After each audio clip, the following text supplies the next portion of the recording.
Hello, can you hear me? I don't know if you guys can hear me, honestly.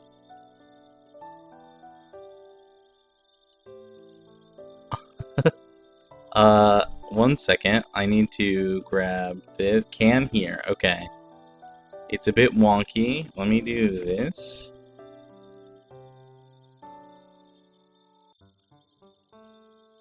And then I will do this. Pop out this chat.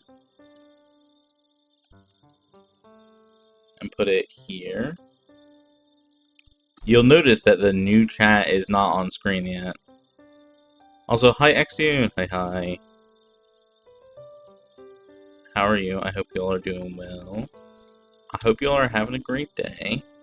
If you're watching the VOD, I got annoyed that chat was not on ultra low latency. And so I made a new stream, which is what's going on here. So don't mind me. I'm just causing problems for my chat. Oh boy, a brand new stream to like. Yeah, the other one is almost certainly gonna kill my analytics, right? Although maybe not, because you guys, chat was flying during that. So, maybe not. You guys were chatting up a storm, which I appreciate.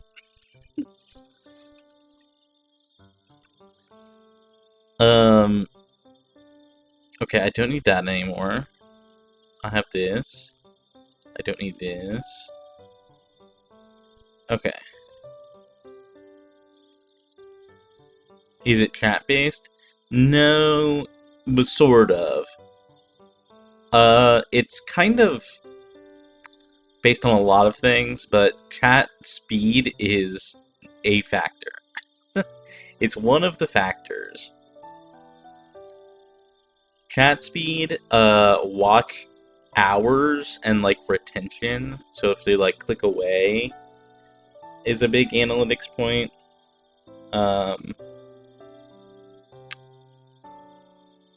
Concurrent viewers is obviously a big analytics point.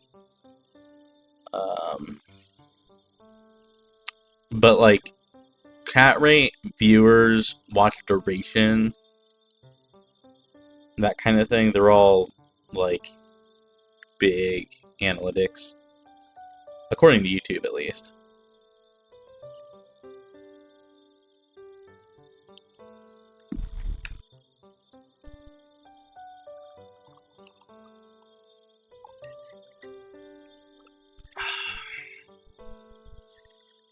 But anyways, what were we talking about? I already forgot. I was being very annoyed. I was preoccupied being very annoyed. We talked about the tea. I was talking about fielding. I was talking about how I didn't rest my wrist. But no, I was out in the field today, which is, it was very, very cold. It's very cold. I will also be out in the field tomorrow, but hopefully it will be less cold.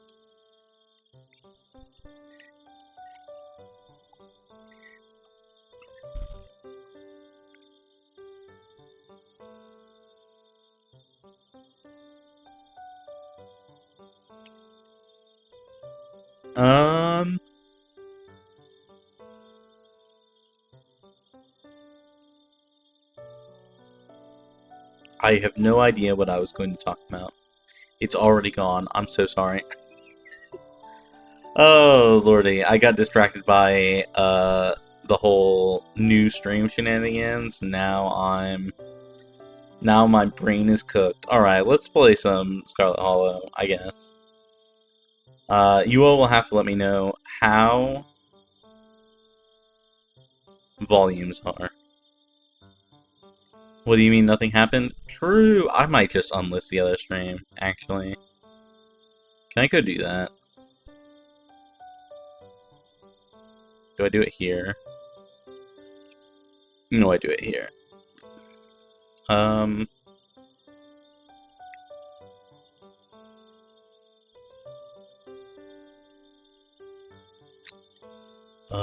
Go to here.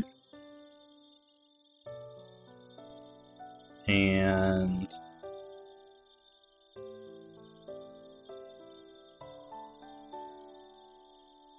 I actually don't know how this works. Visibility, here we go. Unlisted.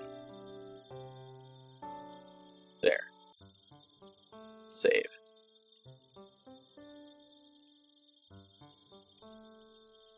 The chat incident, so true.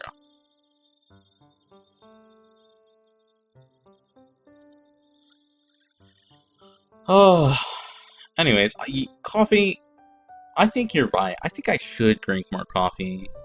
So, most mornings, for breakfast, the only thing I eat for breakfast is a coffee-flavored protein shake, which is filling enough for breakfast, and has caffeine. But I think I should have more coffee, like more real coffee. That would require getting permission from my brother. He would be fine with it, but my brother is a big coffee drinker, so. And his fiance, like, doesn't run, but practically runs a coffee shop. So.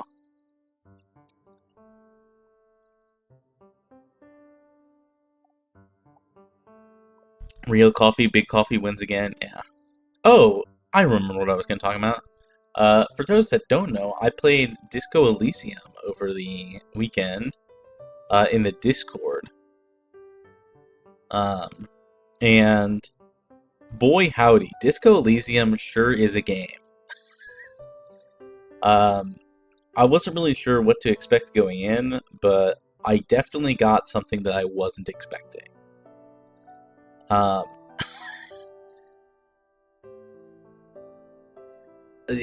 Disco Elysium is probably very good, but I don't know that I really enjoyed it a lot. It was fine. But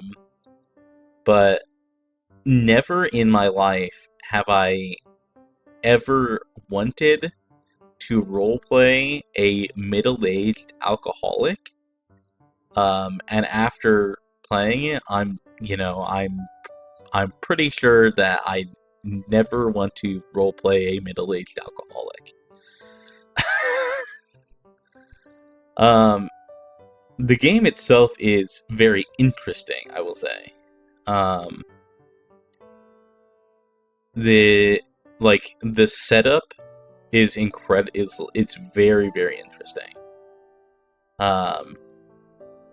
And the way it's executed is, I think, very well done. But the game is, I think, probably way too word heavy. Thank God it's got voice acting, but it's incredibly, incredibly descriptive.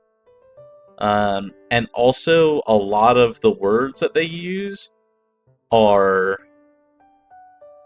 both political and large. There's a lot of, like, political commentary that only people who are interested in politics would know, like, some of the dialogue and descriptions. And I am not particularly politically involved. I have my opinions on politics, and I don't really give a shit what anyone else thinks. My opinions are never going to change. And,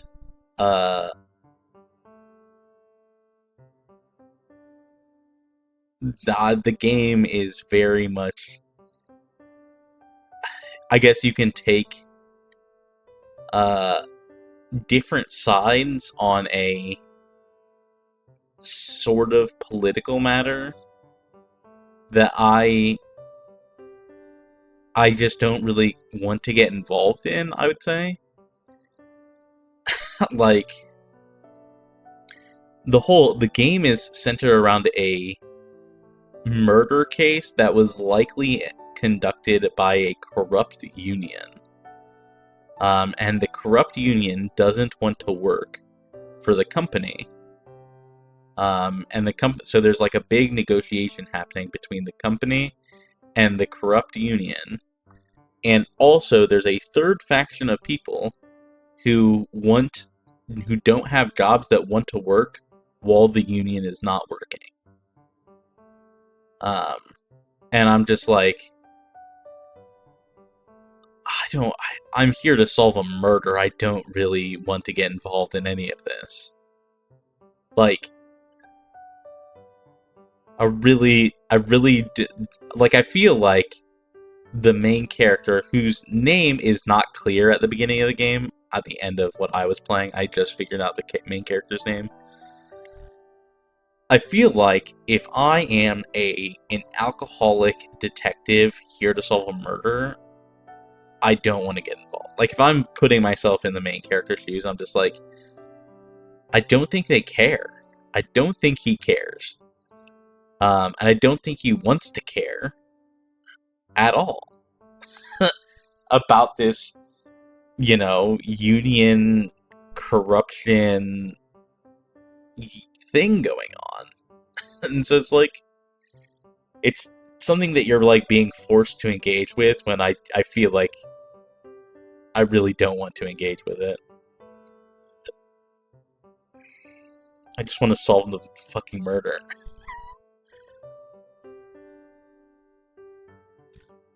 Yeah, scabs. I feel like scabs is like meant to be a derogatory term. I don't really know what the proper term for a scab is, because they don't ever use proper terms. They always use insults and demeaning language in the game. But yeah.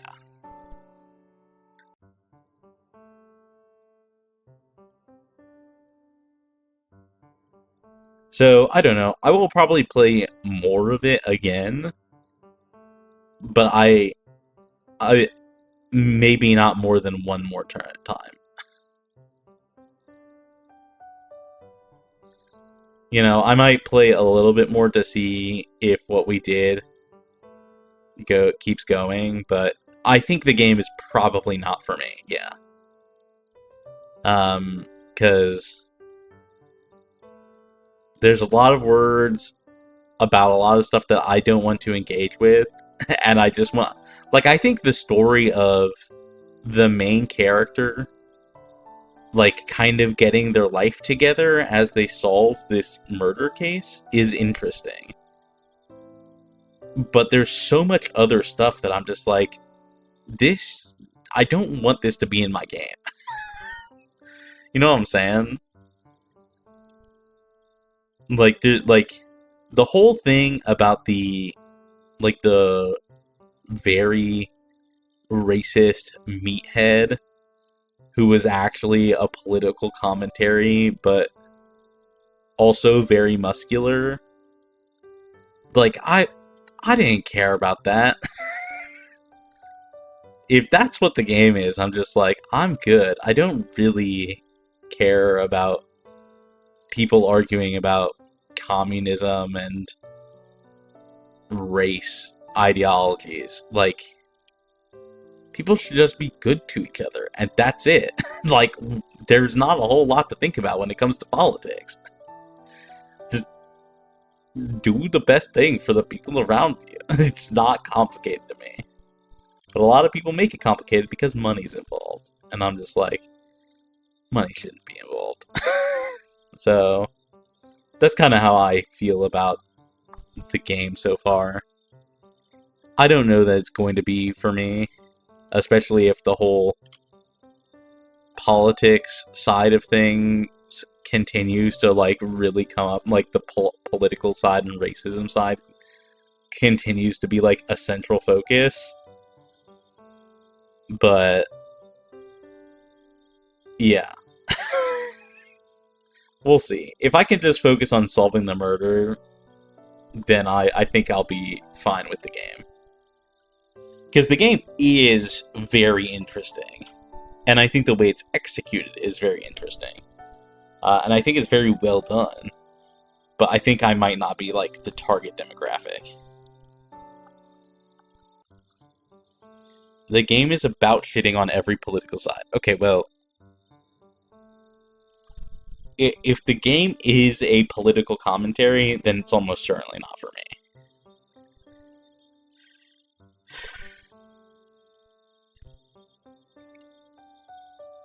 I think I will probably continue it maybe for like one more play session, but past that, I'm maybe not.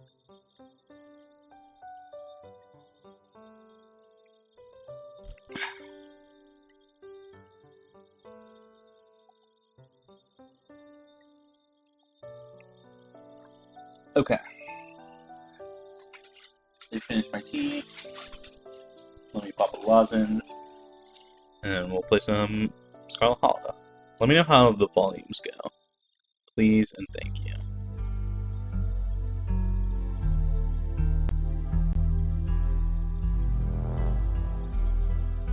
That seems like it's very loud.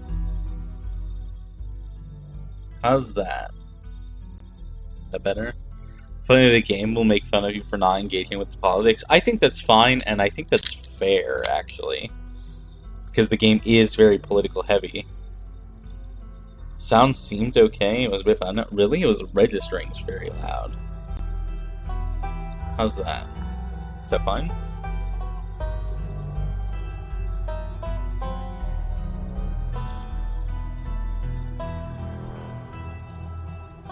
Maybe a bit loud now?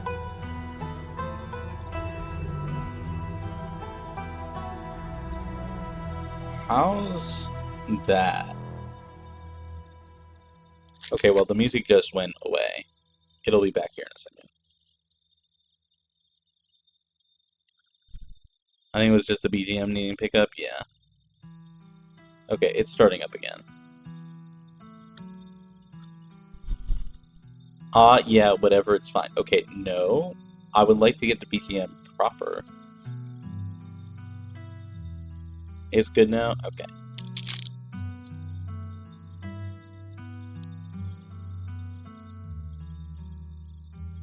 Sounds good here? Okay, thank you.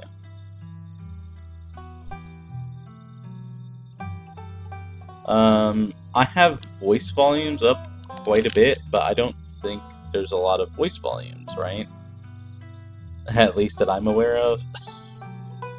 This game is not voice acted, so we'll see.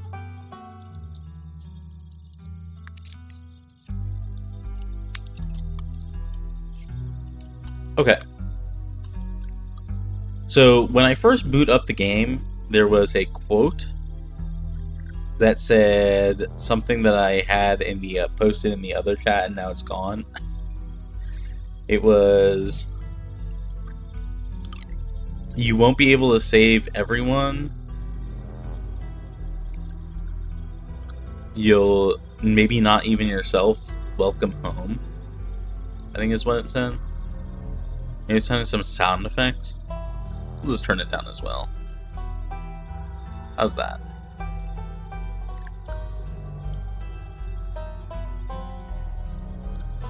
Oh, there's an auto reader? Okay, yeah, we don't need that. This game is on gamepad, so I will be moving to this. Okay, so to preface, in the title, you will see the word blind. The game is... I have watched a playthrough of, I think, 3 of the now 4 chapters, soon to be 5 chapters. But the game has a lot of branching decisions that affect how the game functions and people's attitude towards you. So even though I've seen a playthrough, quote-unquote, most of a playthrough, I'm still calling it blind because things could drastically change from my decisions versus the person who I watched decisions. Even in, like, character creations. Oh, chat is still set to last stream. Thank you. On this stream, because it's a different scene. Different chat. Thank you. Oh, I appreciate a coffee.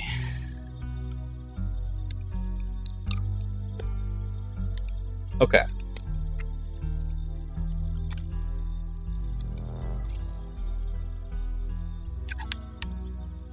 Let me click on this. Oh, some mobile couldn't see chat. That's fair. So let's start. Your name is Nori. Shall we pick something else? No, let's just pick Nori.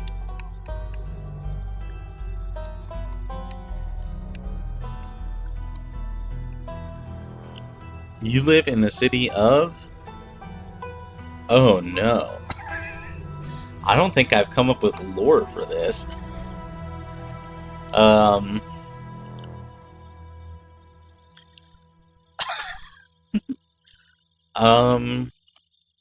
Where should we live?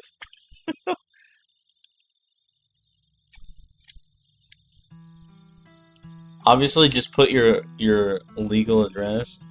Think fast, DM. So, the first thing that came to mind was... So, fun fact, if you don't know the lore, Norisvastrada was my name before I became a VTuber. And is the name of a character that I made a long time ago who was not a slime. The original Norisvastrada is a salamander alien person who comes from a planet, a swamp planet called Vastrael. So that was the first thing that came to my mind, was the swamp planet. And then the second thing that came to mind was the main city of my 5e setting. But that doesn't really work because it's just called the 3 cities. So, maybe we'll just put Vastrael for now. Because... Yeah, it's 3 cities that all were like it's complicated, but basically they were in like an infrastructure race against each other at like a Y crossing of a river. And like each of the 3 cities on each of the corners of the Y, they just like grew enough that it's just one city now. Because it was like originally run by 3 different like factions. And then one person from each of the factions was like, "Yo, let's just be one city." And so they signed a treaty called the Concordance. And now the years are told in number of years since the Concordance happened. So in current game, it is 347 post-Concordance. It's very funny, because one of my players, in fact, if you see Mega Man 915 in chat, Mega is playing one of the people who signed the Concordance. So it's very funny, and he's just lived for the last 350 years. Hi, Scar. Hi. How are you? I hope you're doing all right. Hope you're having a great day.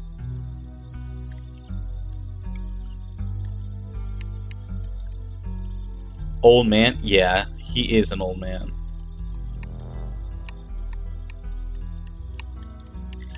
But we will go with the swamp planet of Astral. Fun facts about the swamp planet. It only has one city. The entire world is one biome, which doesn't make biological sense. And the one city takes up about 10% of the planet. And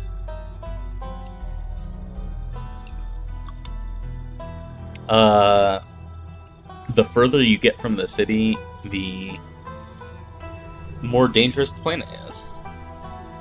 I'm okay, very much not wanting to wake up at 6 a.m. for class tomorrow. Oh no, I'm so sorry. Oh well, how are you? I'm very tired. Because I was out in the field today. Did you know Vastrada was a city in our world? Should I pick a city in our world? On Earth?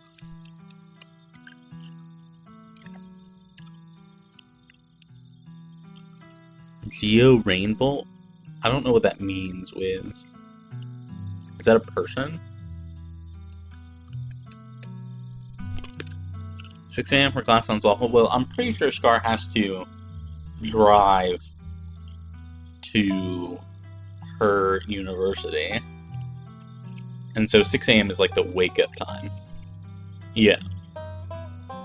Rainbow is a streamer who's really good at GeoGuessr. Oh, I see.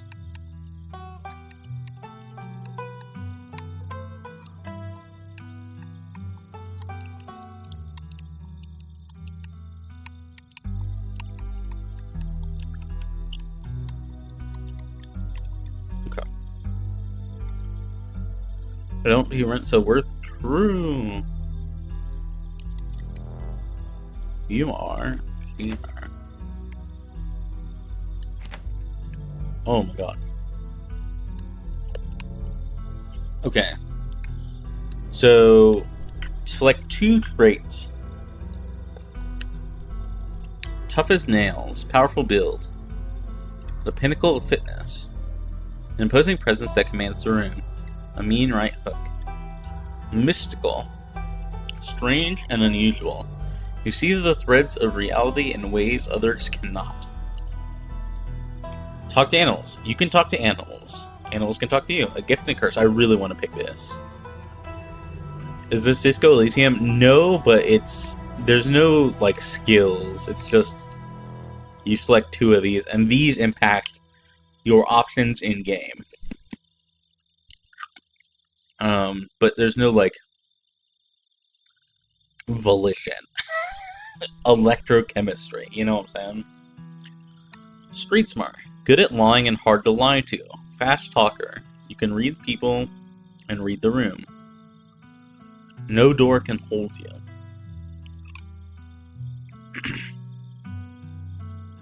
Electrochemistry came free with your brain. Homeless, electrochemistry came free with your brain.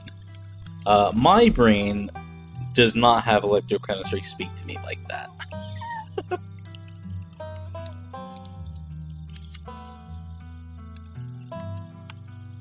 Keen eye. Observant with a knack for picking up small details. Empathetic. Book smart. Well-read and rational. Possess a wealth of esoteric knowledge and know when to use it. Talented researcher. He tells you just don't listen. No. My brain has gay panic instead. Real and true. Empathy. Shut the fuck up on this. Hot. Extremely good looking. A natural flirt. People just like you because you're probably a good person. Okay, we're definitely picking talk to animals. I refuse to not talk to animals if that's an option.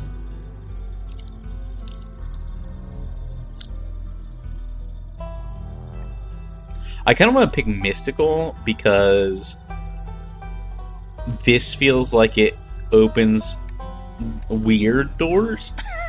Like, I feel like these open up normal human doors. And I feel like mystical and talk to animals open up very unhuman doors. You know what I'm saying?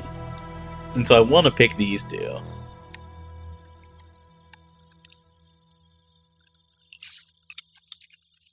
Though I feel like Keen Eye is also like Keen Eye is like very much a succeed all perception checks build. So, according to Street Smart, it very literally opens human doors for you. Yeah, that's what I'm saying. And Powerful Build also opens doors for you, just in a different way. Mystical X Kenai is X-Files coded? Yeah, for sure. Mystical gives me witch vibes and I'm here for it. That's kind of how I feel. This is I feel like this is like the build of someone who's like, I just want to fuck shit up, and I kind of want to pick that. Whereas, like, these other options are like, I want to do stuff. You know? Alright, we're picking Mystical and Talk to Animals. You jolt awake as the bus hits a particularly nasty bump. You feel like you've only just managed to start drifting off, and now here you are, awake again and still exhausted. For a moment, you're hazy on the details of where exactly here is. Isn't that Loki just a druid? Yes. Yes, it is. Confusing this bus with the many others that came before it. As your mind continues to reassert its existence in the waking world, the past few days come back into focus. The long-lost cousin, the bad news, the 26 hours of bus rides with countless late-night stops and city depots that would have felt unsafe even in the middle of the day. You wouldn't normally find yourself traveling like this, but your cousin bought the tickets. The funeral of Pearl and Scarlet, your cousin's mother and your aunt, seemed like something you shouldn't ignore, even considering your own late mother's rocky relationship with this side of the family. Oh, we're already getting a mystical thing. But it was something more than just the social pressure of the invitation that pushed you to accept it. Something has been tugging you back to this place your entire life. But there's no choice to be made because you were always going to find your way here. So when your cousin called, you knew what had to be done. Coffee with the fucking smile. Shut the fuck up. And now at the end of your long journey is in Skype. You're almost in Scarlet Hollow. So anyway, as I was saying, oh, I do not like this guy. This guy has his eyes way too open. Tittle drop? True. Homeless, a tittle is the thing. It's the dot above a lowercase I and a lowercase j. For the record.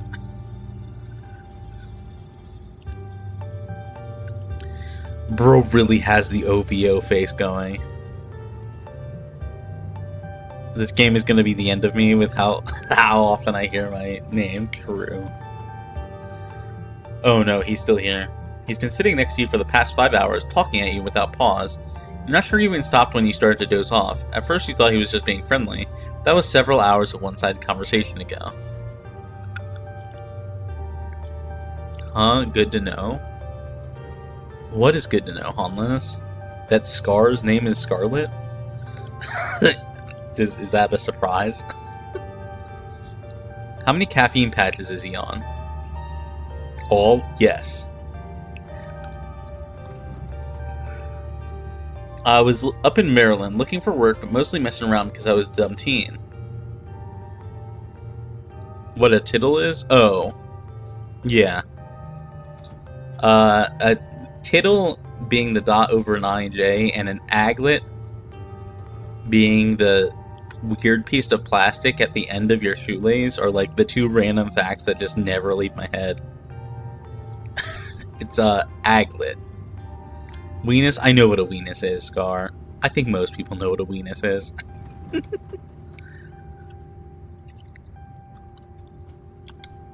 Me and my buddies were doing usual prank stuff.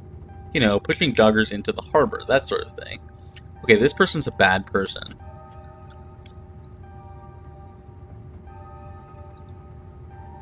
I'm just gonna let them talk one-sided. I don't care.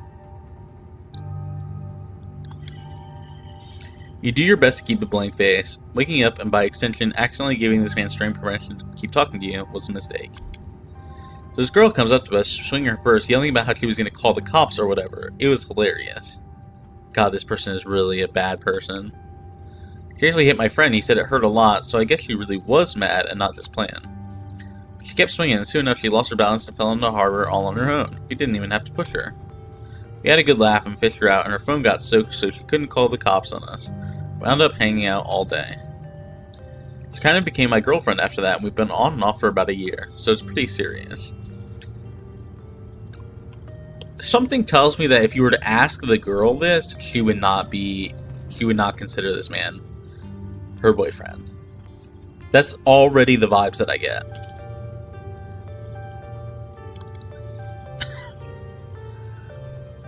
Though about 5 months ago she tried to break up with me, like, for real, and geez, you ever get so mad you just, like, want to kill somebody? This guy's not all there.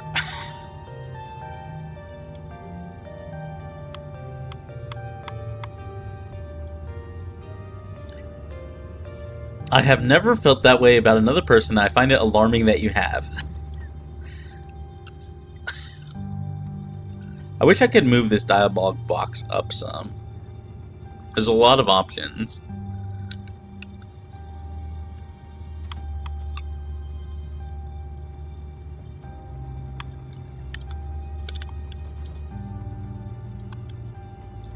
You're young. Oh my god.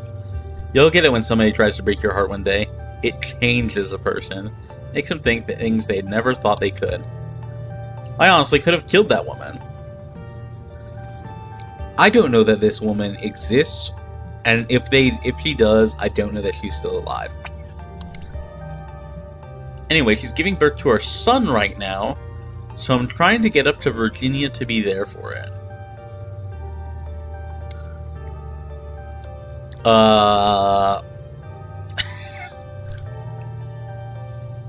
Are you sure that's your kid? But I don't know if I'm, like, into that stuff, so I might just wind up on a bus to New York or something instead. I've always wanted to go there. Nah, the kid is better off without a dad. See, the way this guy's talking, I get the impression that the girl doesn't know that she's in a relationship with this guy. Like, he thinks they're in a relationship, and she doesn't. Maybe he's stalking her or something. Like, I'm getting, like, this isn't real, and he just thinks it. Vibes. And, like, the kid might not even be his. Oh yeah, Delulu accent? Yeah.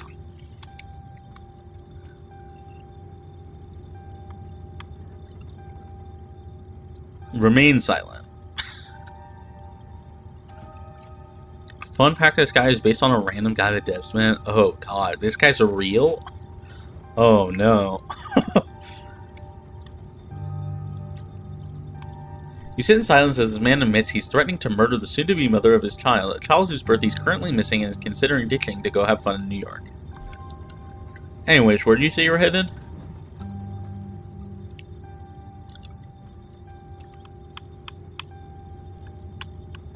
Home, I think. I've never been, but I felt it like a call at the back of my mind for as long as I can remember. Some things can only be put off for so long. We're gonna be such a fucking weirdo.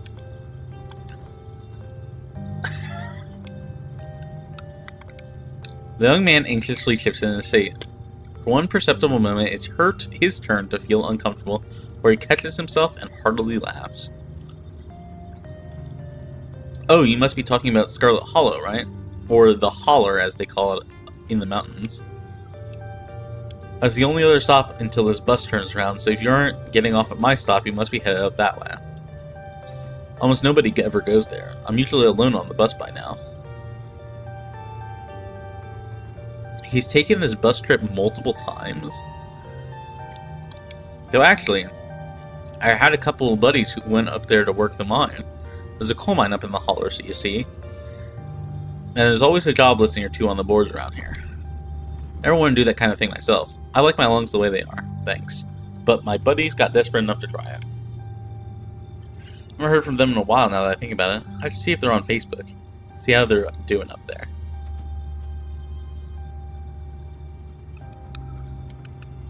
How else do I find people to talk to? What do you mean? I don't talk to people.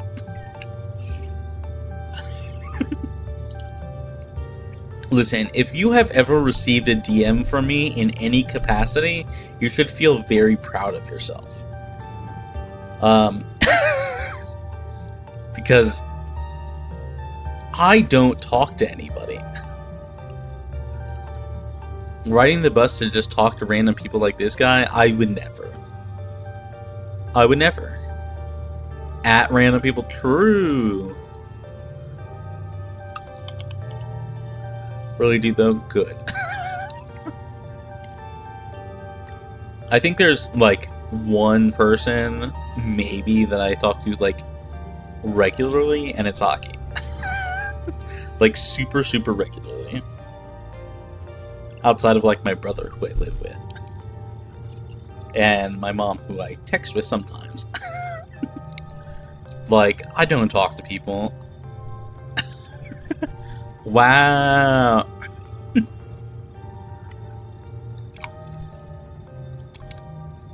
Hope they didn't die. So she hates us. True. True. I don't hate you guys. You guys are super wonderful. I just don't talk to people. I don't talk to anyone. Looks back at his phone, for once focused on something other than you. Oh, this is me. It was lovely meeting you. Hope you don't get too bored without me talking around, without me around to talk to. Here, I have something for you. The stranger rifles through his pack before presenting you with a dripping bag of peanuts. They're boiled peanuts. I got them at a gas station a few buses back. I noticed you haven't eaten much, so I figured you could use some more than me. Plus, they dripped all over my bag, so I don't want to carry them anymore.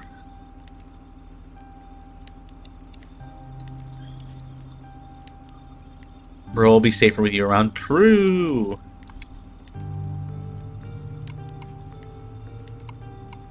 Actually, I'm allergic to peanuts. Oh, huh. These could probably kill you then, couldn't they? Well, like I said, I'm done carrying them. They're yours.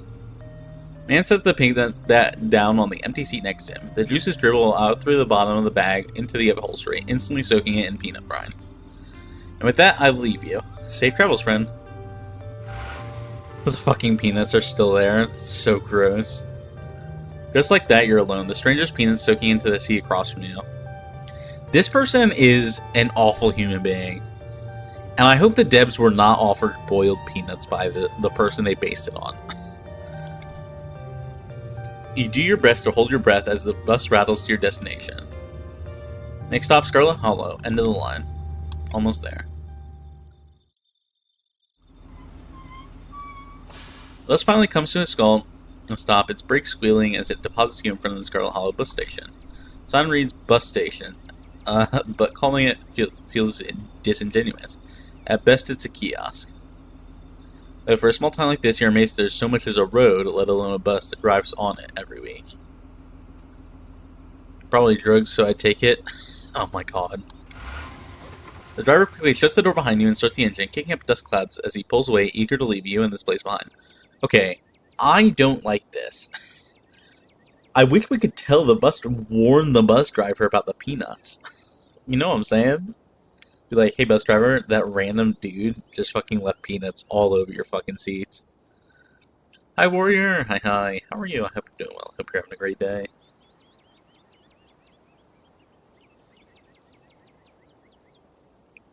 I might take a short break and get water.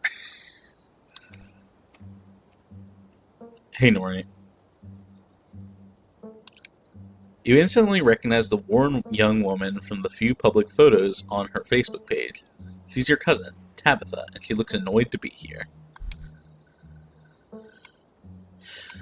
Give her your condolences, because I'm pretty sure her mom died, right?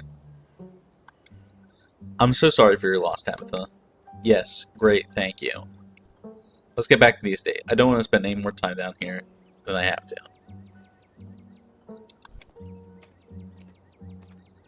Your cousin turns and motions to an old BMW parked near the bus kiosk. You follow her, clambering into the dusty relic.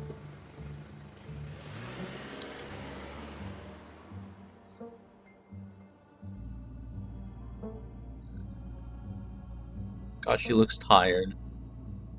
It doesn't take much driving before the only signs of civilization are the car you're in and the road you're on. Tabitha maintains an icy silence as she focuses on the road. Tip: dialogue options labeled Explore can usually be taken without advancing the story. They can impact relationships and unlock additional story paths, so choose carefully.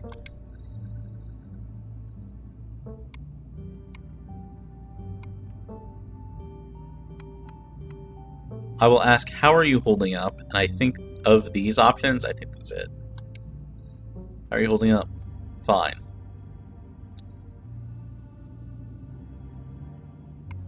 Okay, but if that ever changes, I'm here for you, alright? Even after I go home. Sure. Okay. I think after that, I think I'm just gonna do this. Decide to sit in silence with your cousin as the car eases up the steep mountain road.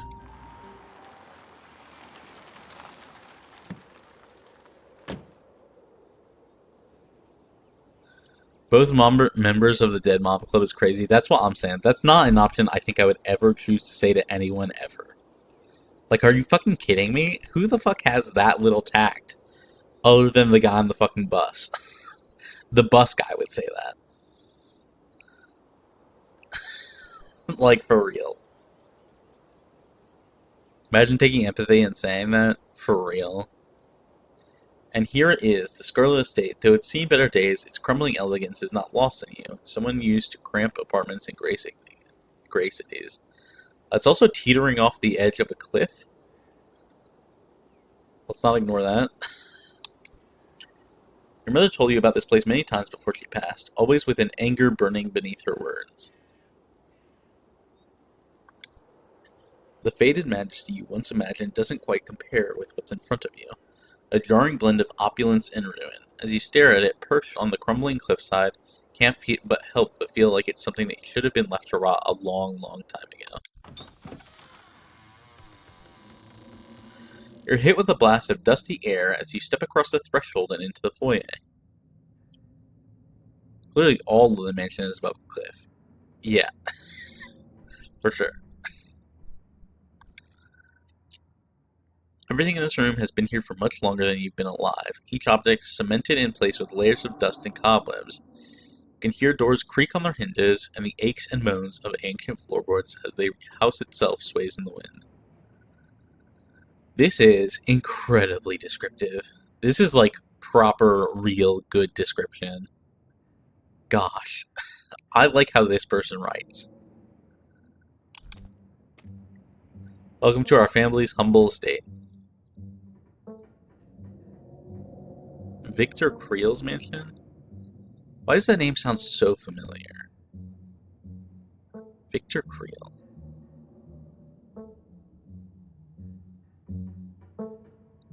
Who is Victor Creel?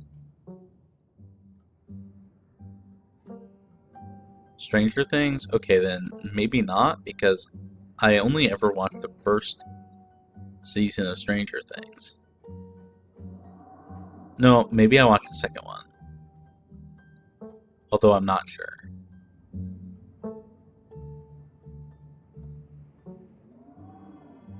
Season 3 is good. Well,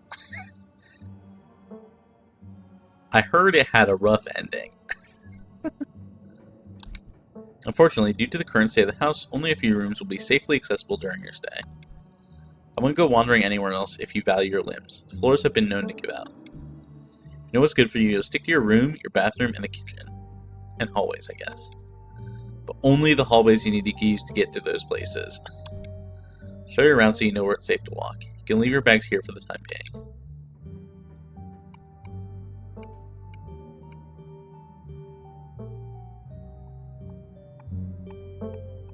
Cool things. Where's the cool things option? Why is it not?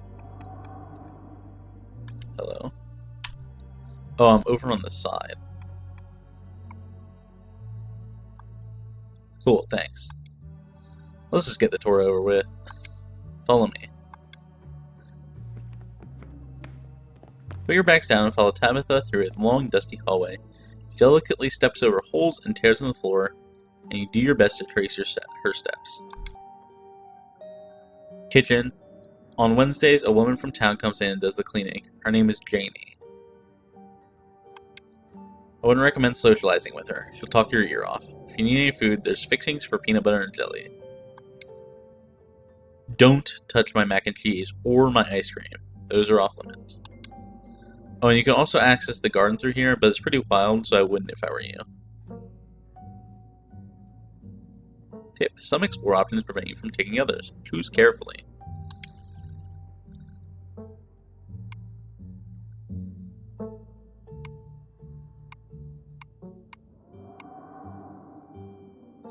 Explore, I'm actually allergic to peanuts. Oh my god. Is there somewhere in town to buy food? I might ask that.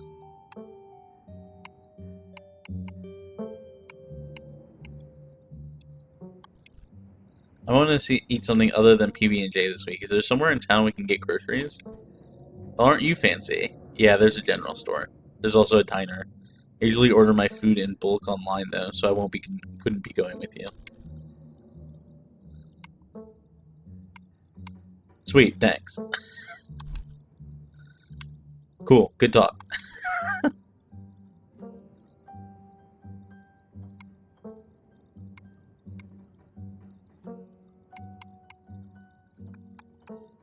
It's nice. It's a kitchen.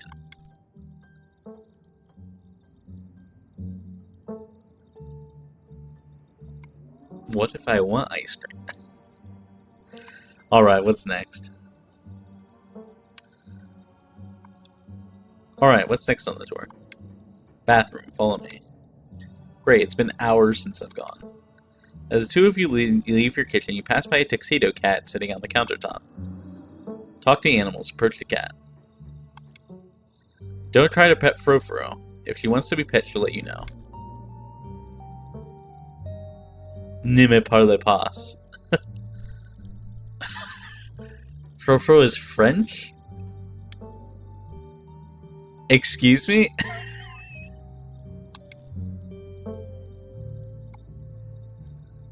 Sorry, I don't speak French. Sorry, little lady. Je ne parle pas français.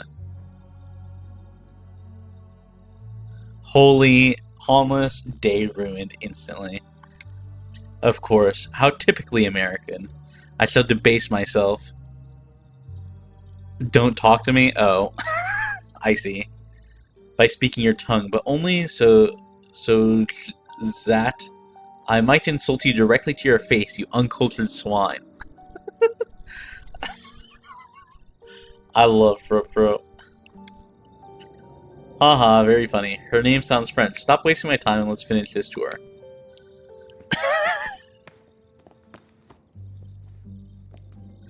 You once again follow Tabitha through a long, dusty hallway. I forgot that other people cannot hear our conversation. I instantly forgot. Maybe after a few nights it'll get easier to navigate these spaces. For the time being, you feel lucky not to have fallen through the floors. Guest bathroom, not much to show. It's a bathroom. I'll wait outside. Do what you must if you must. Jesus Christ. It's a wretched bathroom. Piles of junk sit untouched in the corners of the room, and mystery stains paint the floor. I don't like the cracked lid is what bothers me, I think, and like the random juices everywhere. I think that's probably what bothers me the most.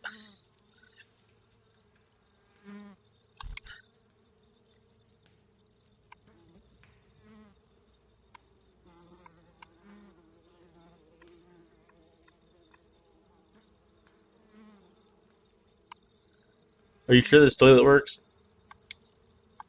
Yes, why wouldn't it? The water bills get paid, therefore the toilet works. Now do your business so we can move on.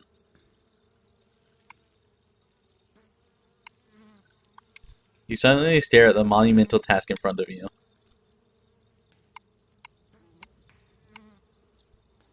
We're gonna do it.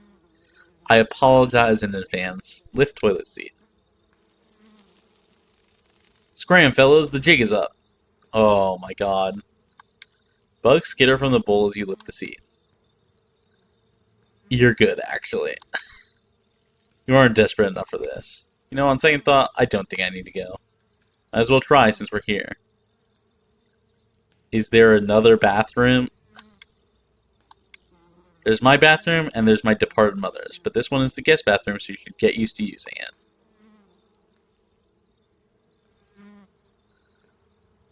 Jesus Christ. This is worse than most public bathrooms. Please understand. Even in, like, the most shithole bathrooms I've been in, they're not like this.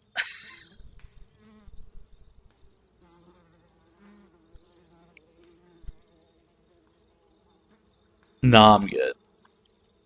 You leave the bathroom to rejoin your cousin and finish the tour. You still have to go, but it can wait until later. Maybe you'll sneak out to the garden. Next up, guest bedroom. Last stop on the tour. Follow me. You and Tabitha briefly return to the foyer before climbing the stairs and reaching the guest room. This is where you'll be staying. The linens are fresh. I had Janie wash them last week. I had to under a half-hour rant about her kid to get her to do it, so you better be grateful. An unmistakable stain coats this room. Someone has died here. No, people have died in here. Okay. The closet is full of old family stuff, so you can't hang your clothes up, but can you use the dresser? It should be empty. I don't think I want to say that.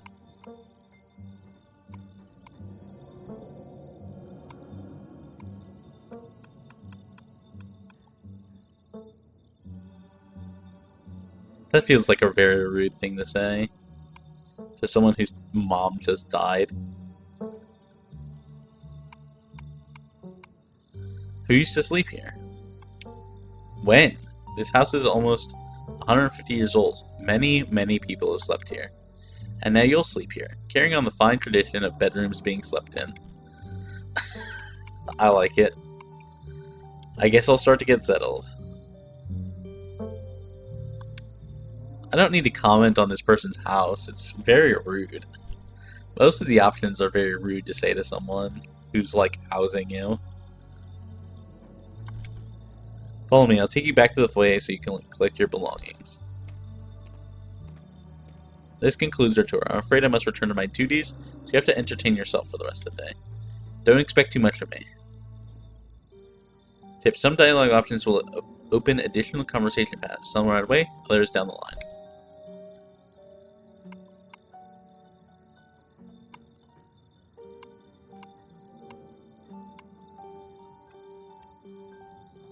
Are you sure you're okay? You seem kind of upset. I'm fine. I just need to get back to work. What is a foyer? It's like an entrance hall. Some houses, especially large ones, have a room dedicated to being a place to receive guests. So they might have like coat hangers or a closet, maybe a chair or something like that. In this case, you can see they have like some bookshelves, a staircase leading up. Looks like a coat hanger in the corner there. Foyer is such a fun word. It is a fun word. It's also French. Also, hi, Unique. Hi, how are you? I hope you're doing well. I hope you're having a great day.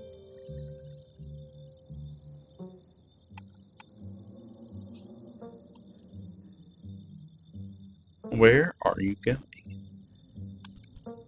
Wait, where are you going? To work. Someone has to pay the bills around here. What kind of work do you do? I run the coal mine, same as every Scarlet who came before me.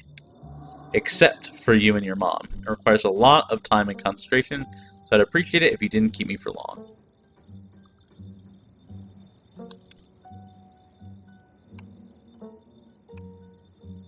I didn't know we owned a coal mine. We don't own the coal mine. I own the coal mine. Your side of the family forfeited any claim to it years ago.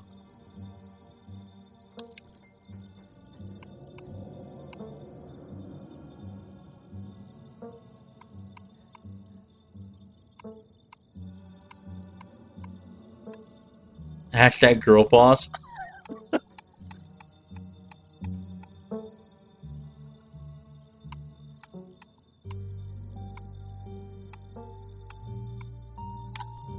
Can I come watch?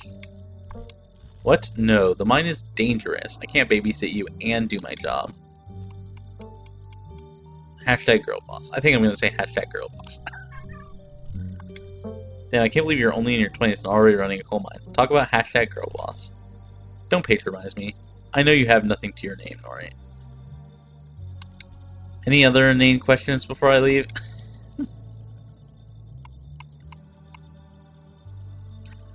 I won't keep you, but we should hang out when you get back.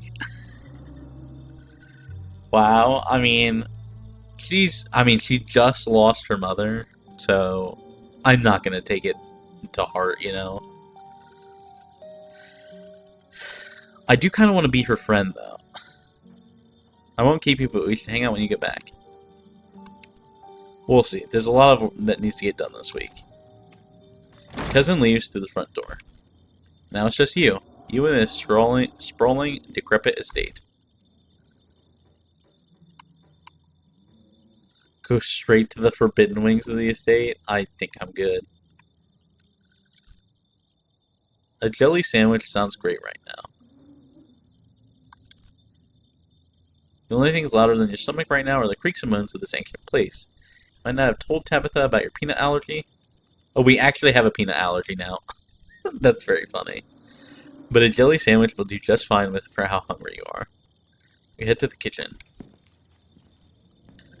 Back in the kitchen, ready to craft a beautiful jelly sandwich. It's a daunting task given the state of the place, but the aggressive growls of your stomach outweigh your fear of food poisoning. To get started, you'll need to find some jelly, a bread, a plate, and a knife. Approach Fro-Fro. Fro-Fro hisses you as you draws near and remains firmly in place. You might want to talk to me, but I don't want to talk to you. Go away.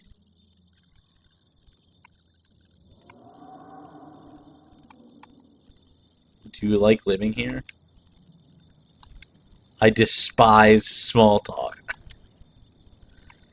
Can you tell me about Tabitha? It's the first time I met her. Spare me your life story. Tabitha at least knows not to bother me. Can you tell me about my aunt? I never knew her. She's dead. I don't waste my time on corpses. If you won't take the hint, I suppose I'll have to take things into my own hands. Fro-Fro lunges at your hand and bites you hard. You back away.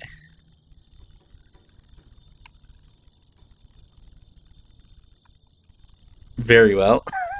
We have been bitten by a cat.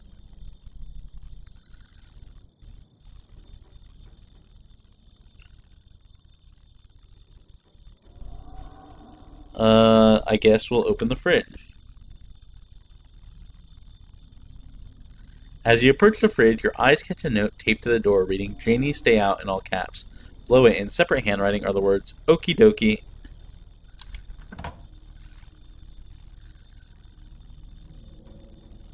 You open the fridge. You already feel a deep urge to wash your hands, even though you have yet to touch anything other than the handle. And the cat had peanut on her, now you're dying. True. Mayonnaise, I'm good. Take jelly. Reach for one of the unopened jars of grape jelly, carefully checking its expiration date. You breathe a sigh of relief when you realize it's recent. This is either purchased specifically for you, or jelly is one of the few things in this kitchen Tabitha actually uses. All you need is a plate, a knife, and some bread. Better close this fridge and keep looking. We're not examining the old takeout or the mayonnaise. Or the ice cream. Also, you can see it's all banana chocolate. Banana chocolate chunk. This is a sad fridge. The layers of ice in the freezer are very concerning. You return to the kitchen, closing the fridge behind you. Search the pantry. Holy shit. There's literally 3 things in here. Bread, peanut butter, and mac and cheese. Tabitha sure loves her mac and cheese. Take bread. You pick up one of the non-moldy loaves of bread. Great. One step closer to a satisfying snack. The only things you need now are a plate and a knife. We will leave. Close the pantry door as best as you can and turn back to the rest of the kitchen. Search the cabinets. Cabinets be where Tabitha keeps the dishware, and oddly enough, the utensils. Grab a plate and butter knife.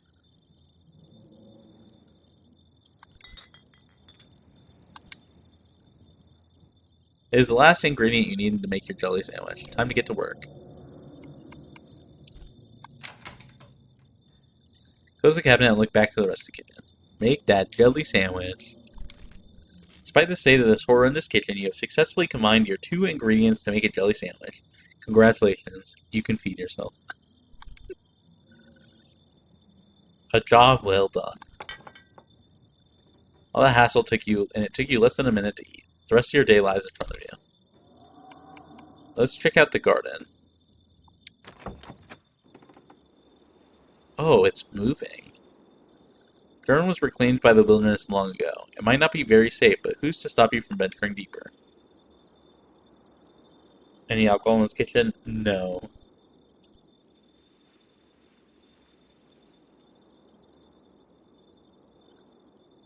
Let's explore the garden and see if we can't use the bathroom out here.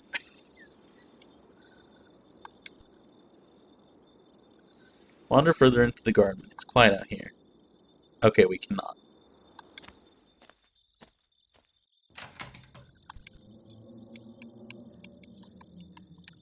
We're done here. Congratulations, you haven't eaten and have a full day ahead of you. What do you want to do next? Settle into your room. You stumble up the stairs to your room, suitcase in tow, eager to unwind before you face the rest of your day. Stand at the entrance to your room.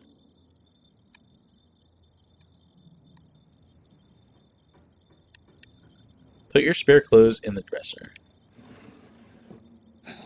You drag your suitcase over the dresser and open the bottom drawer, and a possum lurks within. It is quiet but angry.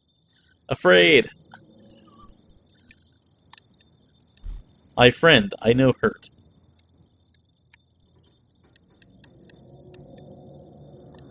Afraid!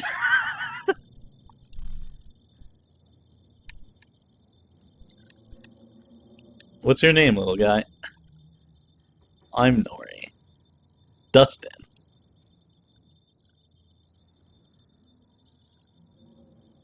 Can you tell me about the human who lives here?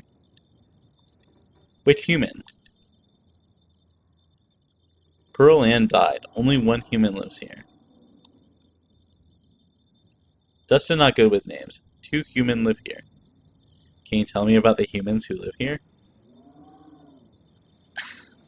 Okay, Dustin. Can you tell me about the 2 humans who live here? 1 human sad, 1 human scary.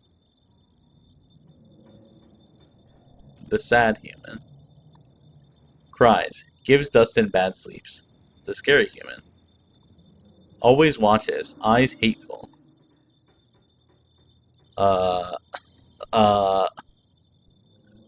Never mind. Thanks for the help, Dustin. Okay.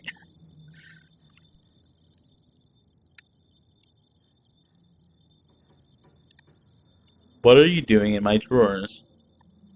Warm, dark.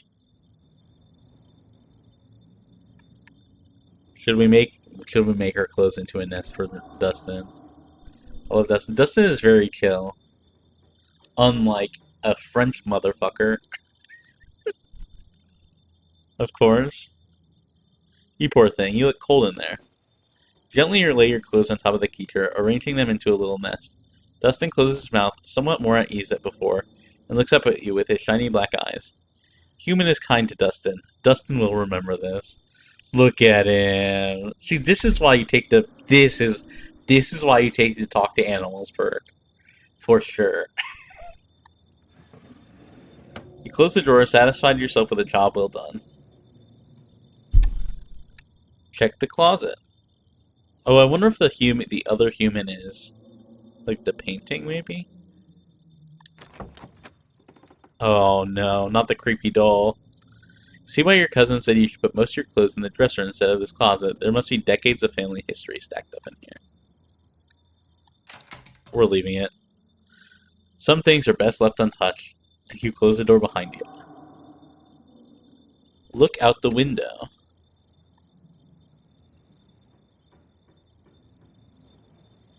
It's fine, Nori? Yeah, sure. You can only imagine how beautiful the garden must have been in its heyday. If you owned this place, you'd totally get out there with a shovel and some gardening gloves and whip it into shape.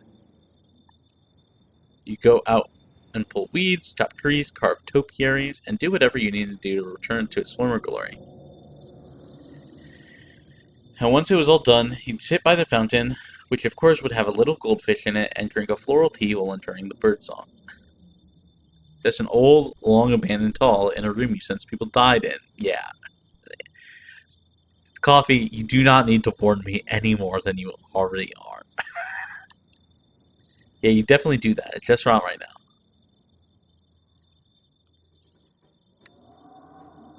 Examine the painting on the wall.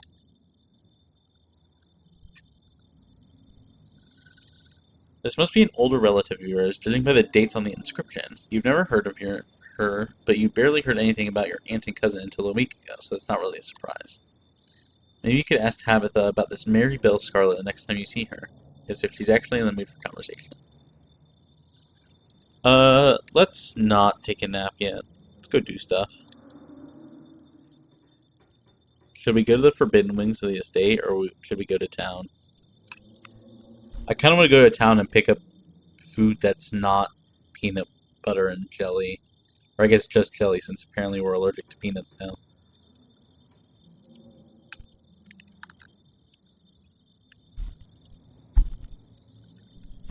You guys think about what we should do. I'm going to go grab some water.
Ruby has followed me. I think my brother either went to the gym or to, like, the grocery store or something.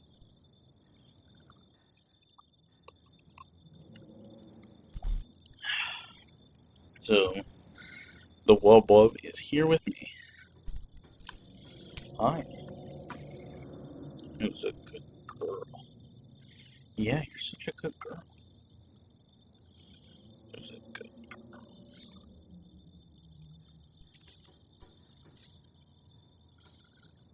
Okay, she's here now. Um,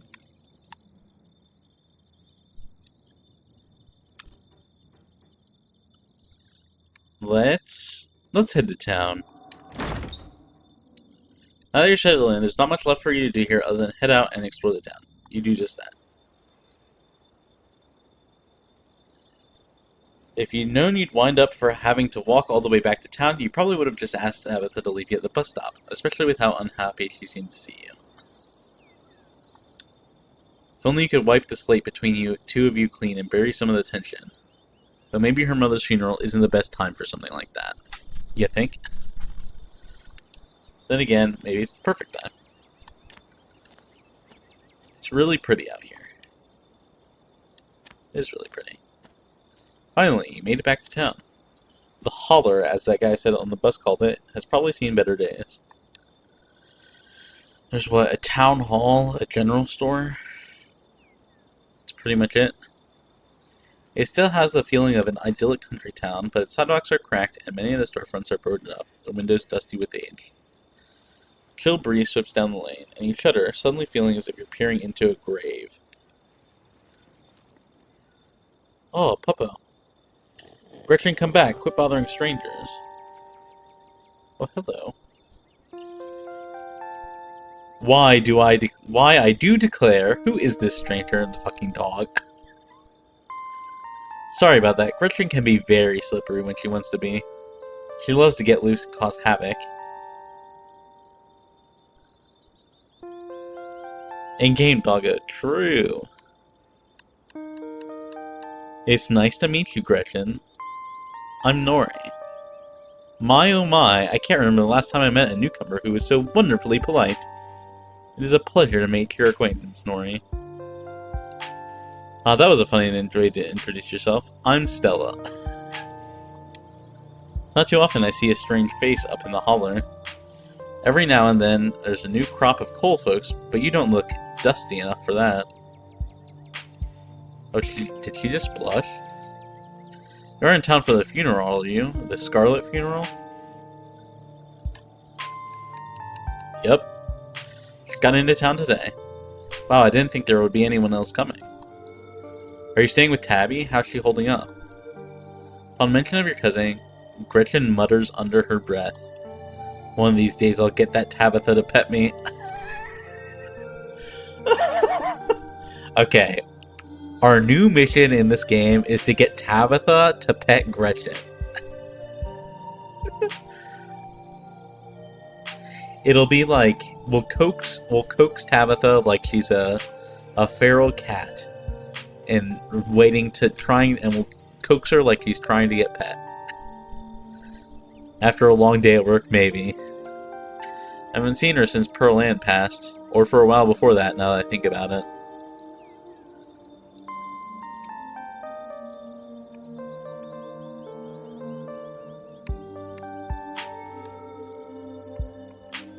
She seems alright. I think this is probably the right answer, but I kind of want to pick this because it's an option for us.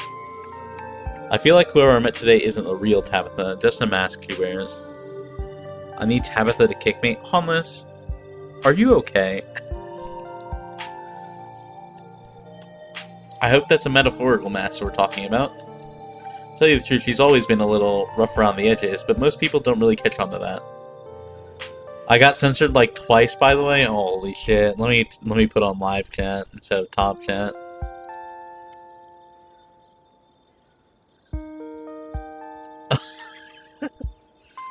One of them didn't even show up. The other one is Homeless talking about kicking his ribs in specifically. Jesus Christ, Homeless.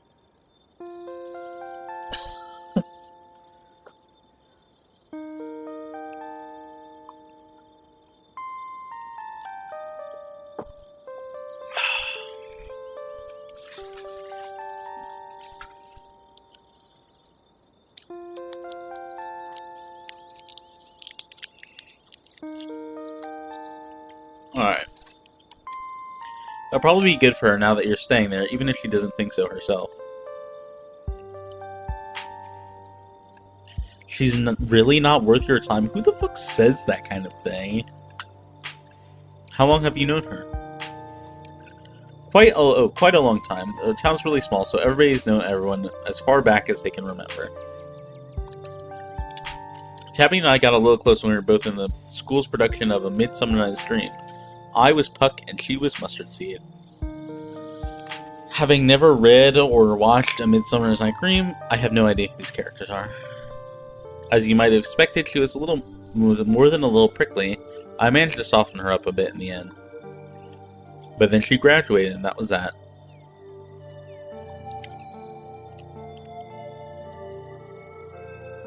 Gretchen. I haven't seen that girl or her horrible little cat since I was middle-aged. So I guess Gretchen is an old dog.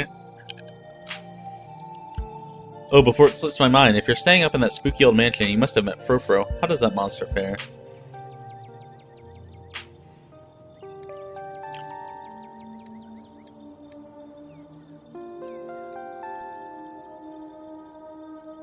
Ignore Gretchen lest Stella discover your quirk. No, that's fine. Yeah, I've met Frofro. She might think she's so much better than me, but I will get her to let me pet her, even if it's the last thing I do. I'll just talk to animals in front of people. They will think I'm weird as fuck. Wait, what? Are you messing with me? You can't actually talk to my dog, right? Alas, you have discovered my dark and terrible secret. I can talk to animals, and animals can talk to me. Your dog sounds like a southern belle when she talks. Yeah, of course you're joking.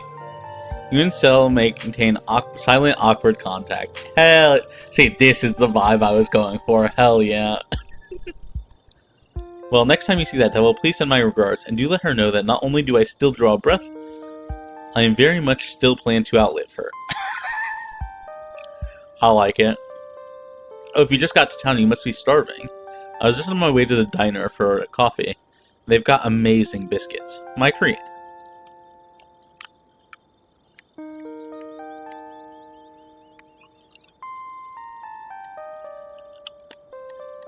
Biscuits? Your treat? Hell yeah. Awesome, let's go. Oh, what the fuck? This town is popping.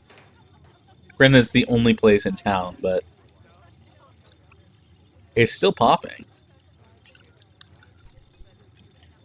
Coffee... coffee...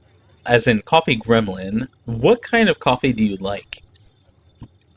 What is your go-to coffee? Bottomless coffee, $1?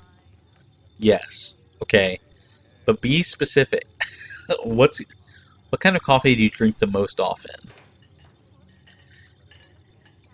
Don't say the black kind. I swear to Christ. Pleasant aroma of greasy breakfast food hangs heavy in the air. Contrast with the empty, lifeless atmosphere of the family estate. The diner is filled with the accompanying din of human life. I don't drink coffee, I drink matcha. Fun fact, I've never actually had real matcha. I've had matcha flavored things, and I like it quite decently, but I've never had, like, actual matcha. I drink pour over most often, but if I have more time, I'll make a latte, either brown sugar or honey. Hell yeah, that sounds delicious. Pretty good at making myself. Hell yeah, that also sounds delicious. Nothing's better than making something like yourself. All of which grinds to a sudden halt as patrons realize that a stranger has entered the establishment. Hey everyone, I'm Nori. Just in town for the funeral. Before anyone can respond to you, you and Celos casually slide into a booth, saying the whole town didn't just gawk at you like a sideshow attraction. To see them fucking whispering about you in the background. Oz is really good. Hell yeah. Looks like your entrance was a little more dramatic than you were expecting, huh? Folks around here don't meet many strangers as is. With who you're related to, well, let's just say you'll be the talk of the town for a while. Hey, Stella, I went ahead and fixed you up a coffee. They quietly place a cup of coffee in front of Stella. And here's some bacon for the little lady. For me? For me? Gretchen sniffs the bacon and digs in. Tip, you can hit Y or the triangle button on your gamepad to hide the text box at any time. Ah, I see. I see why they had that tip here. Fucking Gretchen.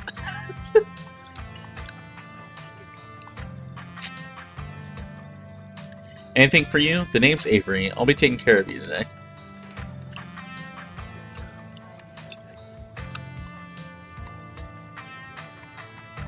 I'll order a biscuit and a coffee. Can I have a biscuit and a coffee, please? I heard they were really good. Best in the county. Avery pours fragrant brew into the empty mug in front of you. They linger after pouring your coffee, turning to you nervously. Oh, and, I'm sorry for your loss. Before you have a chance to respond, they're gone. Glad you took my advice with a biscuit. You won't regret it. Anyways, the funeral's not till Sunday, right? I gives you quite a bit of time to slum around in town. I'm trying to think if there are any cool events going on this week. Okay, Gretchen already have devoured her plate. There's always the reading adventure at the library, which is supposed to be for little kids, but I do it every month anyway. Aw, I like that. And I'm pretty sure Avery's throwing a party Saturday night, so that's a fun thing to look forward to. And there's the weekly Sunday potluck. Should be right after the funeral, too, so it'll be a special occasion.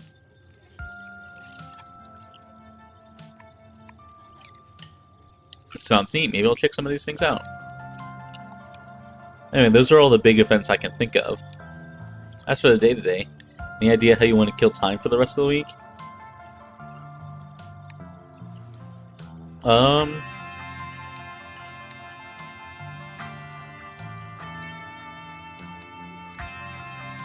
I kind of assumed I'd be spending my time trying to help Tabitha, but how quickly she ran off today, I'm not sure that's enough for a full schedule.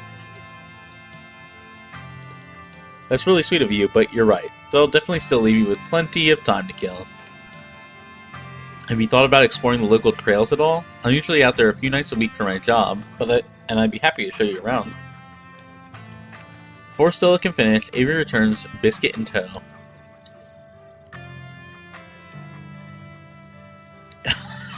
Fucking Gretchen. Is there nothing else coming for me? Gosh, if I had known that plate of bacon would be my main and only course, I would have waited before digging in. Here's your biscuit. Winnie says it's on the house. She sends her condolences. You didn't have to do that. No worries. Hope you enjoy it. Mystical about the biscuit? You pick up the biscuit. It is delicate and fluffy, and nearly crumbles at your touch. A warmth emanates from its surface. You don't even need to taste it to know that it is good. Capital G good. Divinity given buttery form. I love it. You take a bite, it melts in your mouth as if it was nothing but butter suspended in a thin matrix of dough. Truly, this is a perfect biscuit. Holy shit, I need me one of these biscuits. Whoa. This is a really good biscuit. Wow. I'm so glad you like it. Avery lingers for a moment at the table. So, has Stella mentioned she's famous? Haha, oh Avery, I'm not famous. The only person I know who's been on the news. If that's not famous, then I don't know what is. I'm going to head to bed for my early morning tomorrow. Have a nice night. Thank you, Scar, and thank you for stopping by. I appreciate you a lot. I hope you, A, wake up on time, B, get a good night's rest, and C, your class is very easy and you don't have to pay attention that much to it. But good night. Good night, good night. Thank you for stopping by again. Still a size. I'm a YouTuber. Ayo?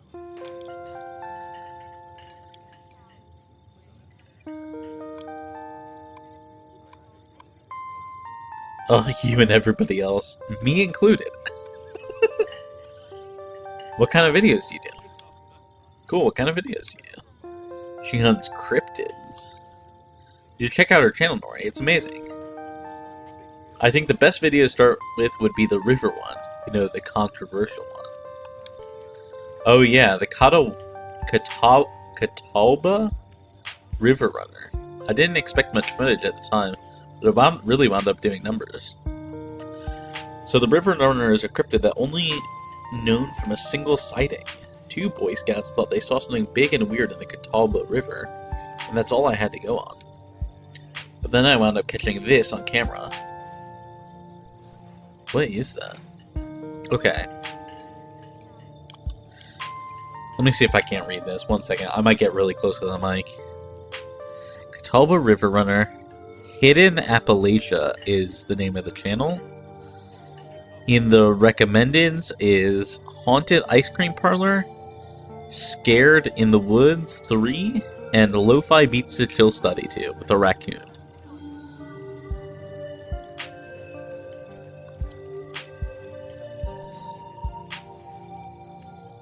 Stella pulls out her phone and shows you a clip of something in a river.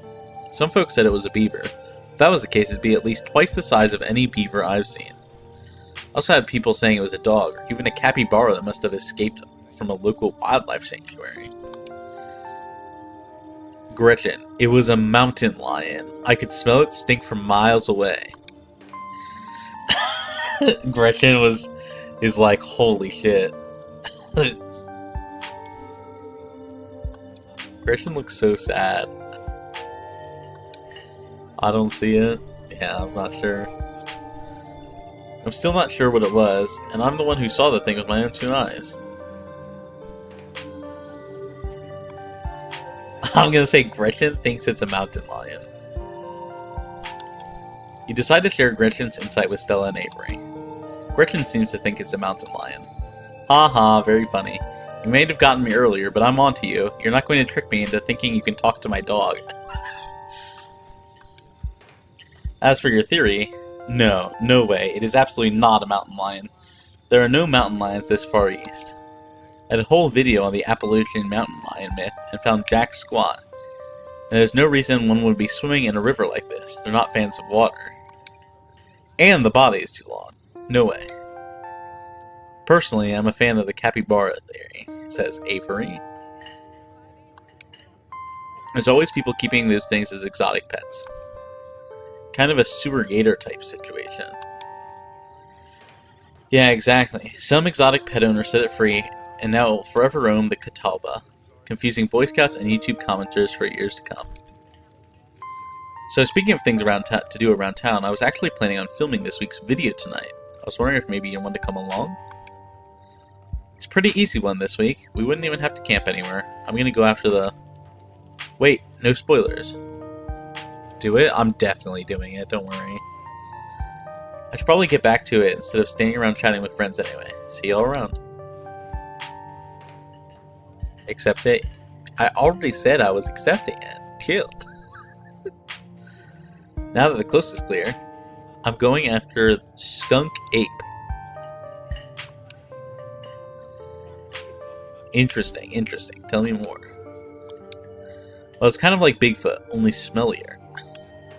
Most skunk ape sightings are from Florida, but while I was doing research for last week's video, I came across a report where a lady from a town over claimed to have seen one on her deck, playing tug-of-war with her dog. And as I leave no stone unturned, I decided it was worth investigating. So what do you say, want to tag along? Hold the camera for me while I narrate against the darkening sky, that sort of thing.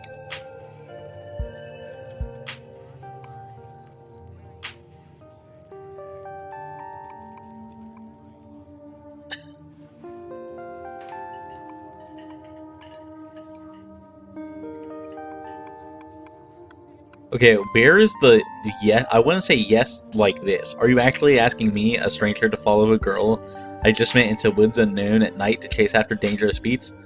Absolutely. I want that. I want that option.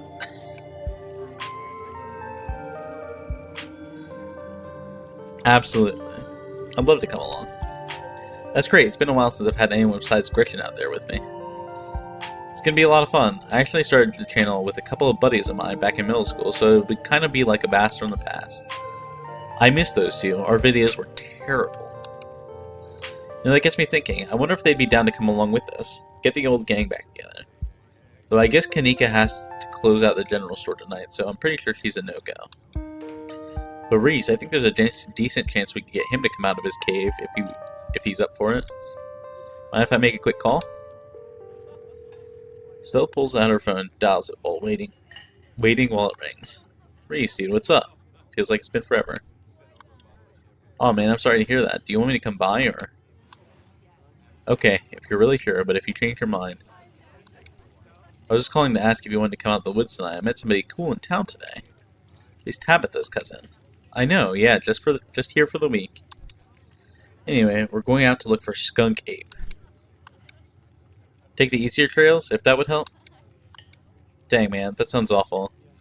I hope you take it easy tonight. I'll swing by sometime this week, and we can have a more low-key hang. How's that? Yeah, I'll bring her. Talk to you soon. Bye, bud. Gretchen.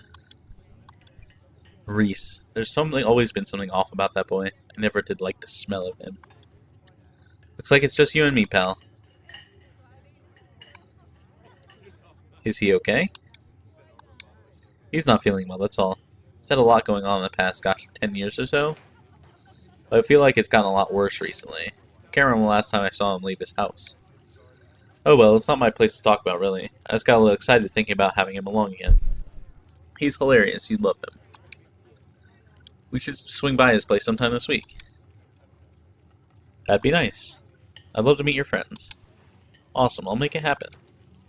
He's definitely the trickier one to meet. Kanika is much easier to track down. She's at the general store basically every day. But Friendship can wait. We've got a skunk ape to hunt. So we should probably head out if we want to make it up the mountain before it's too dark. Come on, let's blow this popsicle stand. Hell yeah. You paused before getting up. Maybe it's time to make a good first impression. Leave a generous tip. I know it's a bit more than one would expect from such a short dining experience, but you might as well share the wealth while you've got it. Smooth out the bill before placing it on the table inconspicuously. Oh, that's awesome of you. Avery will appreciate that, I'm sure. So leaves the diner before with you following close behind.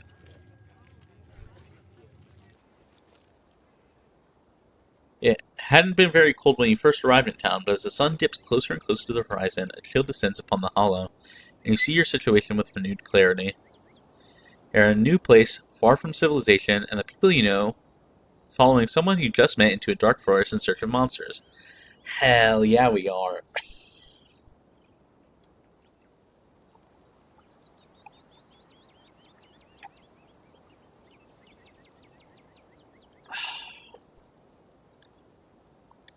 You feel a sense of foreboding,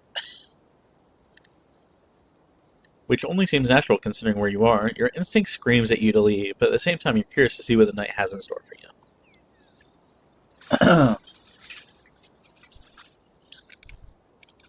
You decide to go with the flow, to keep putting one foot in front of the other, and to not dwell too much on the strange feeling. Gotta love this brisk fall weather. This past summer was the hottest on record, since last year at least. You know how it is these days, each summer is the hottest year yet, until next summer. You always find a way to be so much worse. True.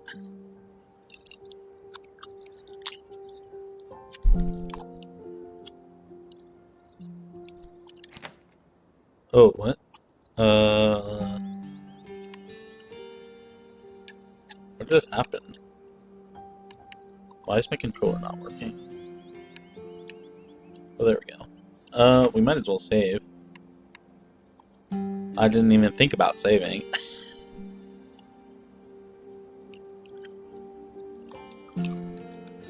I don't really plan on saves coming, for the record. If we die, we die. When it comes to visual novels, not really a saves comer.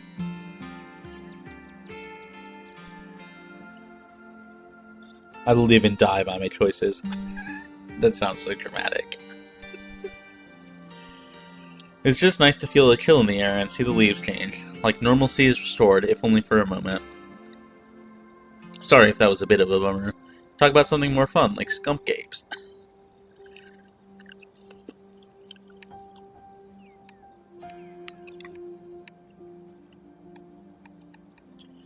Do you ever hunt things that aren't cryptids? You know, like ghosts, demons, werewolves, that sort of thing? Yeah, for sure. I used to go out after all sorts of spooky stuff. I never had much luck, though. Especially when it came to ghosts.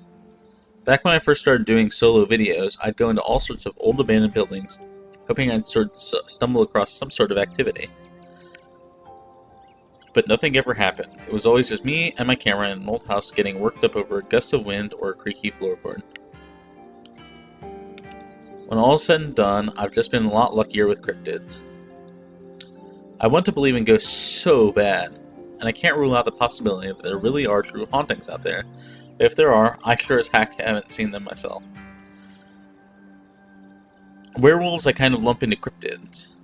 I'd be shocked if there were actually people out there who turn into animals. Werewolf lore lines up pretty well with the great beast genre of cryptid.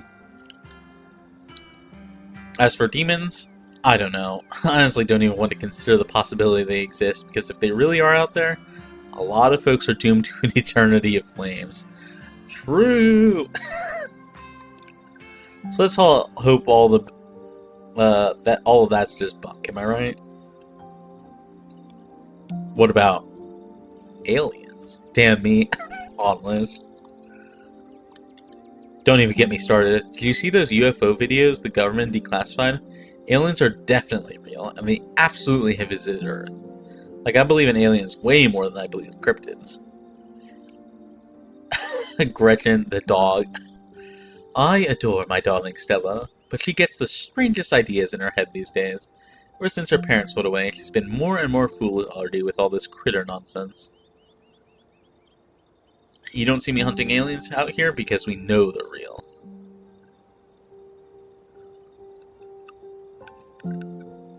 Mystical? We're not alone out here, but everything is cut from the same cloth. Oh, interesting. I might take this option and see what she says. Whoa, haha, you gotta meet my friend Kanika's mom. You two would get along. What's the weirdest thing you've seen out here, other than cryptids? Oh gosh, that's a good one. Let me think. Well, there's always the deer I saw stealing baby birds out of a nest and eating them. That was pretty messed up. What the fuck? But I think most people know about that these days. I've seen tons of videos of other deer doing it. So I'm not sure that counts as weird anymore. I've never heard of that. What the fuck? Oh, Tetanus Lake. That's definitely the weirdest. It's a 5-foot deep, 30-foot wide pile of old cans and bottles and assorted garbage, with grass and trees growing on it so you could barely tell it was there until you stepped on it. That sounds abysmal, but also very American. What the fuck? It was practically solid ground with how much it has been compressed. It could still fall through if you weren't careful, hence the name. Better be up on your shots if you want to mess around in there. It's all stuff from the 50s too, which is super neat. I salvaged a few bottles that I keep on my dresser as a little souvenir.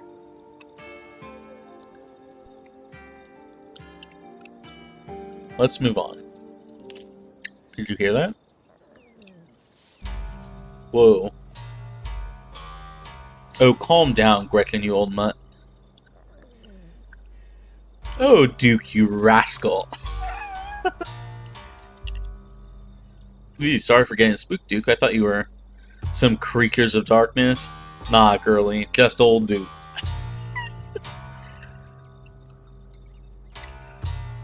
Also, fuck this guy. This guy is called Duke, and he's also wearing a Duke hat. Like a Duke school university hat.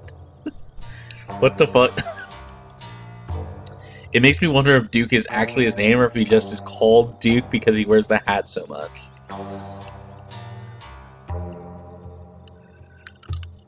Now what the hell are you looking for way out here? Skunk Cape? What do you mean? Duke is chill, I'm sure. I'm just wondering if his name is actually Duke. Sorry I asked. I like it. Who's this you suckered into coming with you? Wait a tick, you aren't.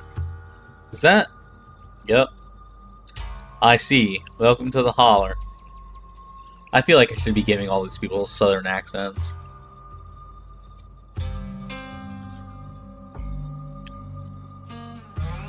Actually, almost certainly, right? Because this takes place in South Carolina, North Carolina. She's wearing an S on her jacket. This guy's wearing... Duke is in North Carolina, I want to say. And the weird creep on the bus said he was going to Virginia, which is near North Carolina. So we're probably in North Carolina, if I had to wager. Now both of y'all head on back to town, you hear? It's best you steer well clear of this area tonight. I'm out dealing with my own critter, and won't be too appreciative if a couple folks with a camera scare away the more sensitive wildlife. What are you hunting tonight? Something tall and hairy? Something musky? You see anything like that recently? Fucking Stella. She's got her camera out and everything. Wouldn't you like to know?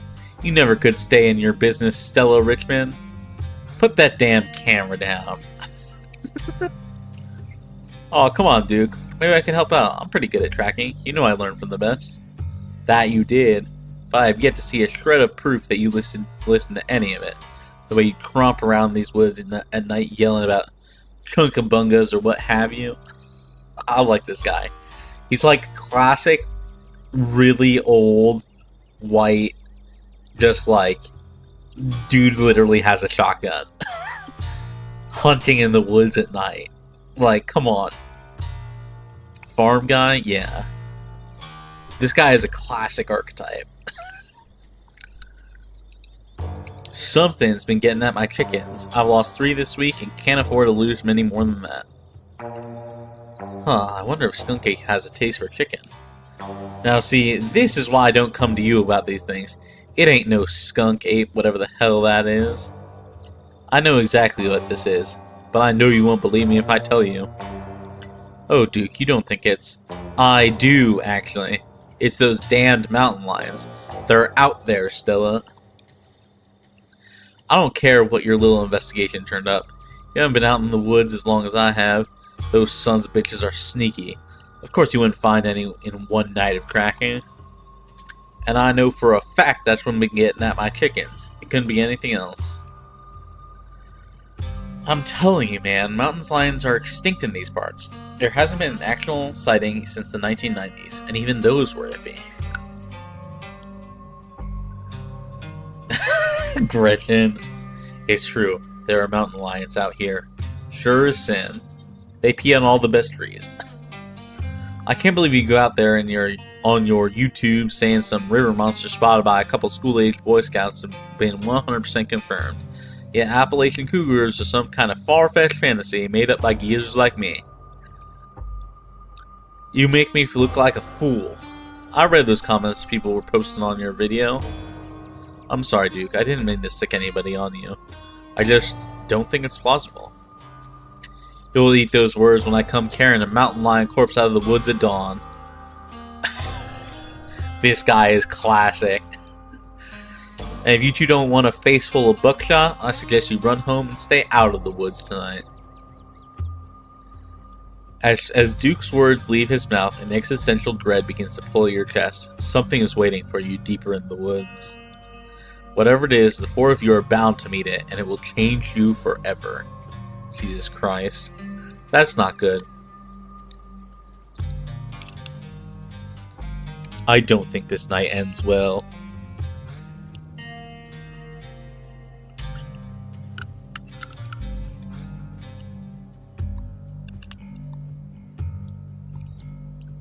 How would you know? I go hunting in these woods all the time. Night, day, possums, bears, it don't make a difference. Even a mountain lion wouldn't stand against the ingenuity of man here. Unless it's not a mountain lion. Oh, don't you get started again. Your dad could hear you now going on about ghouls and goblins, using what he taught you to run around these woods like some kind of paranormal investigator. Do you want that to be his legacy, girl? And besides, you know my boy Bo and me are headed down to the state fair to show off Big Betty this week. We'll be gone days, and the chicken coop might as well have a big ol' you-can-eat sign on it if I don't nip this in the bud tonight. You know how I feel about my chickens. I couldn't take it if I lost any more of my poor little ladies. And you know I have to put out a video by tomorrow evening. As Stella and Duke both root themselves in their stubborn insistence, the feeling from before gains form and clarity. Something fated has been locked in the stone. Somebody here is going to die tonight. Oh no. I hope it's not Gretchen. If I miss an update, I might lose my new sponsor, and who knows what that'll mean for my career.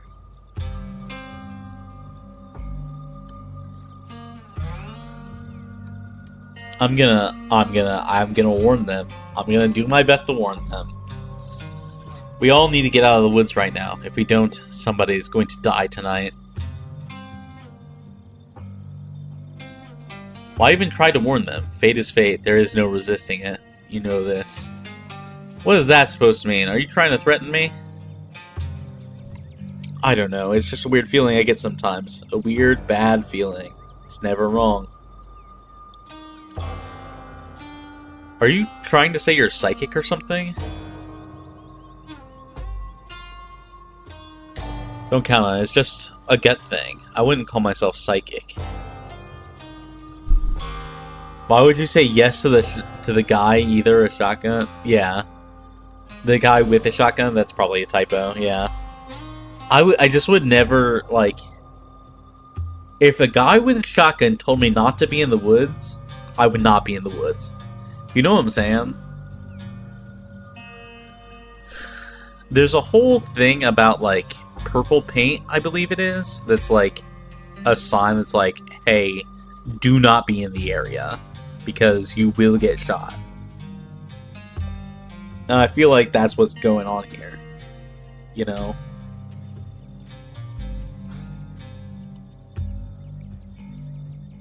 I wouldn't rule out the possibility if I were you. Oh, hush, both of you. You're just trying to unsettle me. So I'll let you go off. Y'all go off in the woods to film your little video. Nori, I think you freaked Duke out enough for one evening. Maybe we should leave the poor man to his wild goose chase. I'm not freaked out by your friend's theatrics. Signs point to yes. Yeah. But if you get out of my hair, sure, I'm greatly disturbed. But if it gets you out of my hair, sure, I'm greatly disturbed. Now run along home and stay out of trouble. As you and Stella return to the trail, she carefully looks back the way you came. Okay, the coast is clear. There's no way we're letting Duke edit this out that easy. Come on, I know a trail that'll let us get around him.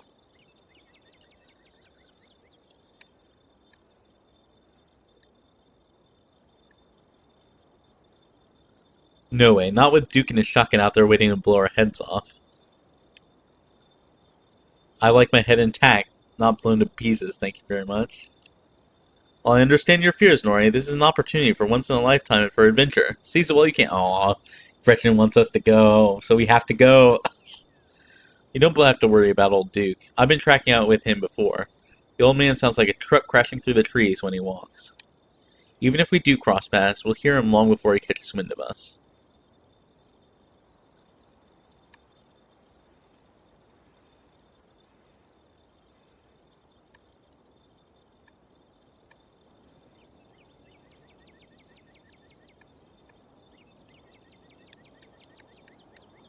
Oh, we can turn her down. We can still turn her down.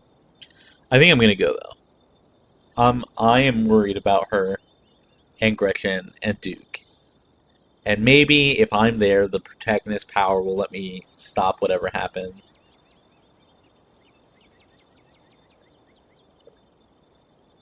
Surely.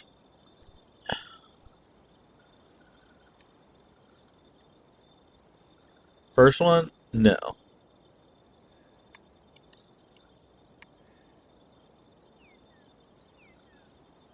Sorry, I'm just a little shaken up. I'm sure this will be fun. Wiz, with the last two things that Wiz has sent to are him pulling at his face. I'm sure this will be fun. I promise it'll be fun and safe. The trail's just up this way. Let's go. Alright, this looks like a good shot. Mind holding the camera? It's scary. I mean, yeah. But this is like a horror game. She hands you the camera and takes position. Damn, she looks good. Also, we have an official date. It is October 24th, 2022 in-game. Post-COVID, I guess. As night falls, my new assistant, the mysterious Nori, and I find ourselves on a high hill in the Blue Ridge Mountains. We'll begin our hunt for the elusive yet pungent skunk ape. Okay. Pause. Let me see where the Blue Ridge Mountains are. If they're real. Blue Ridge Mountains. They are real. And they are...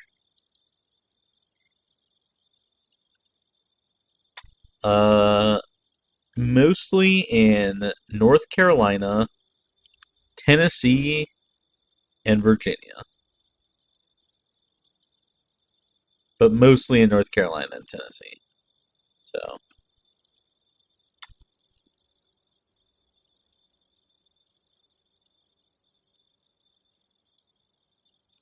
There you go.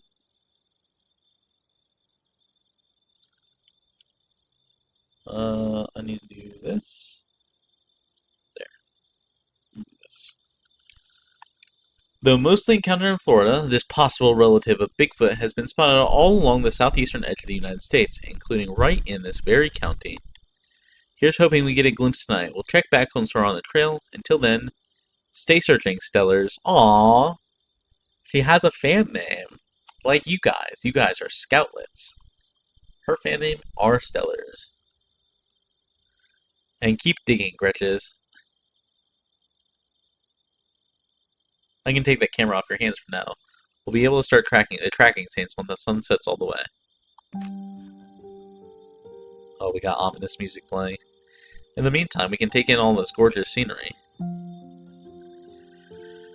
Oh, the mystical Duke may be gone, but that feeling in your gut still lingers. Something terrible awaits you. Something unavoidable. Though what exactly is wrong in these woods still eludes you.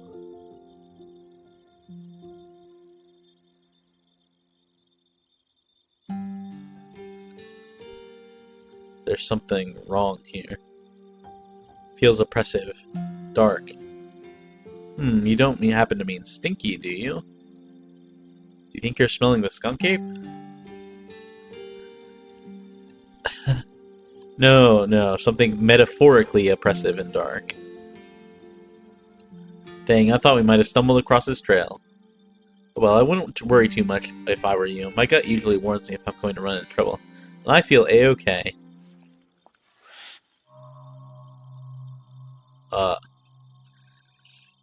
Your quiet moment with Stella is broken by a loud, percussive snort. Death has come for me at last. Goodbye, cruel world. No. I will remain silent. You hear that? That's the sound deer make when they want to warn the rest of their herd about big scary predators. Like us. Let's check it out. You and Stella hear the footfalls of animals retreating into the woods. She reaches for her flashlight.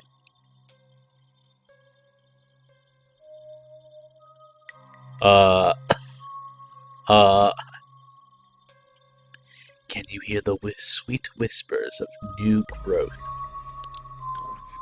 Oh my god.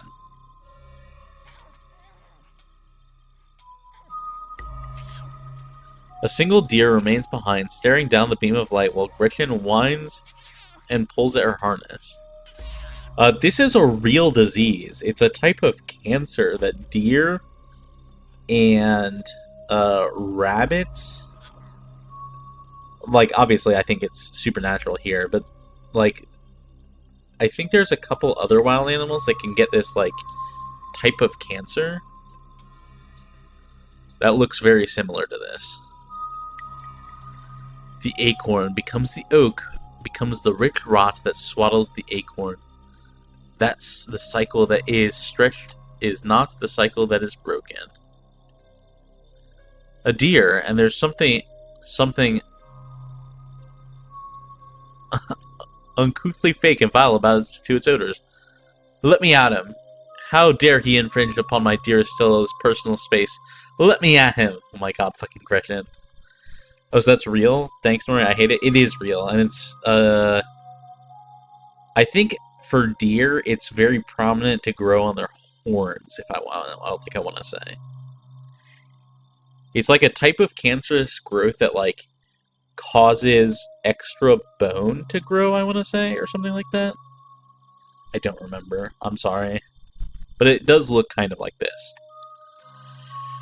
Your souring husk will feed the coming world. This is good. And then it's gone. Geez, Gretchen, calm down. You're gonna hurt yourself. Oh my, it seems I was consumed by a blinding rage. How very unladylike. What must you think of me? She cannot handle the air. When she gets like this, I usually have to pick her up and hold her. She has a bad habit of slipping her harness when she wants to go after something. You're too much of a potato, and they don't make harnesses to fit potatoes, do they?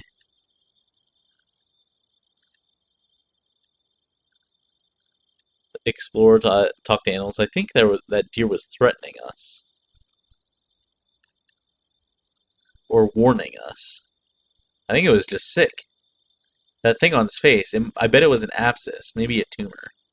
It's not like wild animals can get those taken care of, so they just get bigger and bigger, poor thing. But there's not much we can do about it.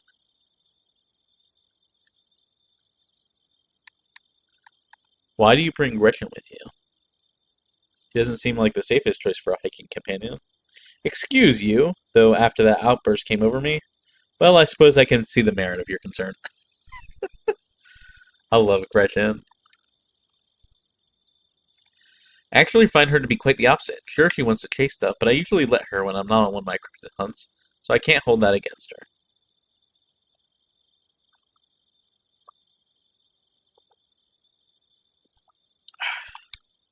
I'm just happy she's still so feisty, even at her age.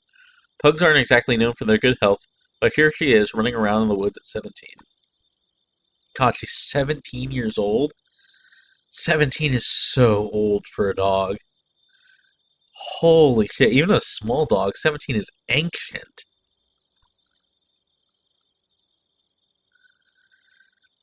And I feel like the fresh mountain air and exercise have helped her a lot in that regard. You defy the laws of nature, don't you, Gretch?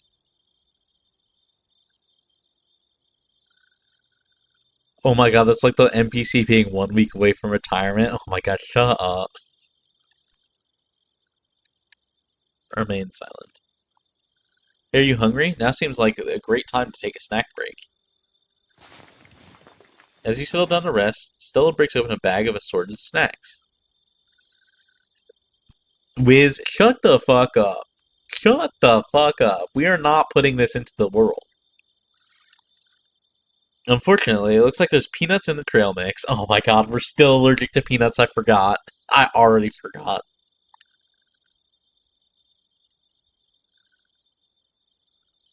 I'm allergic to peanuts. Oh yikes, I'm so sorry. There are only peanuts in the trail mix, but I totally get it if everything else in my backpack. Everything being in my backpack makes it all off limits. I'll be sure to keep that in mind next time. I will try the dried apricots. No, I dried these myself. Janie gave me a bunch of apricots, and I had no idea what I was supposed to do with apricots. They were starting to go bad, so I panicked and threw them in the oven. And now she keeps giving me more. Please take as many as you can eat. I've had so many that I can't even taste them. That's very funny. You and settle down on an overlook, snacks in hand, and the quiet sounds of evening wildlife wash over you.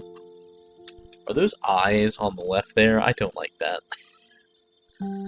Gretchen gnaws on a stick, distracted for the time being. So tell me what it's like in Vastrada. Oh, I forgot about that already. Do you have a house, an apartment? Do you live with family, roommates, pets? Tell me what it's like to be Nori.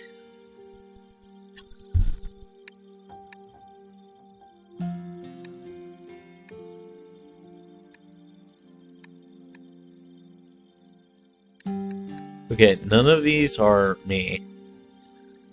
Nori is just like you. Saying the games are, I remind how AI could never. I know, right? It's crazy. Fuck AI. I think this character probably lives in a dingy studio apartment, but I own a house. So it's a bit different. I live alone in a dingy studio apartment. And I love it. It's a little cramped, the lights flicker, the toilet is constantly getting backed up because the lady upstairs keeps flushing her cat's litter. It smells like cigarettes for some reason, but it's mine. I mean, technically, I guess it's the landlady's, but I don't have to share it with anybody. It's a mess, but it's my mess, and I wouldn't have it any other way. You know, that's a great way to look at things. I can't imagine what it'd be like to share your place with people you don't know. Speaking of, it's gotta be wild staying with Tabby, for both of you. So what do you do for a living? I'm a streamer.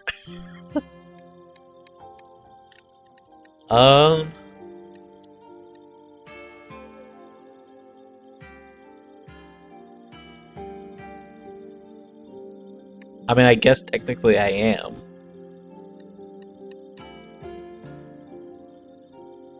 But I don't know that this character is. Fuck it, we ball. I'm actually a streamer. Oh, no way, a fellow content creator. Guess we've got a lot in common, Nori. What are the odds? What sort of streams do you do? I play video games.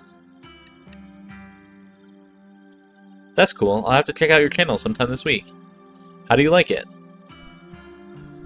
I used to like it. I wouldn't trade it for the world. My Scarlets are the best. Most people I meet tend to raise their eyebrows when I tell them what I do, but I love it. It might not be much, but it makes me feel like I'm taking control of my own destiny. Yeah, and then I showed up and ruined it. Hi, Aki! Hi. What a great place to join in. How are you? I hope you're doing well. I hope you're having a great day. I hope everything is going super swell. Did you just get home, I assume?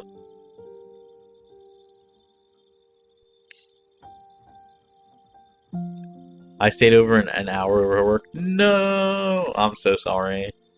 I'm so sorry to hear that. I'm tired. Yeah, I bet.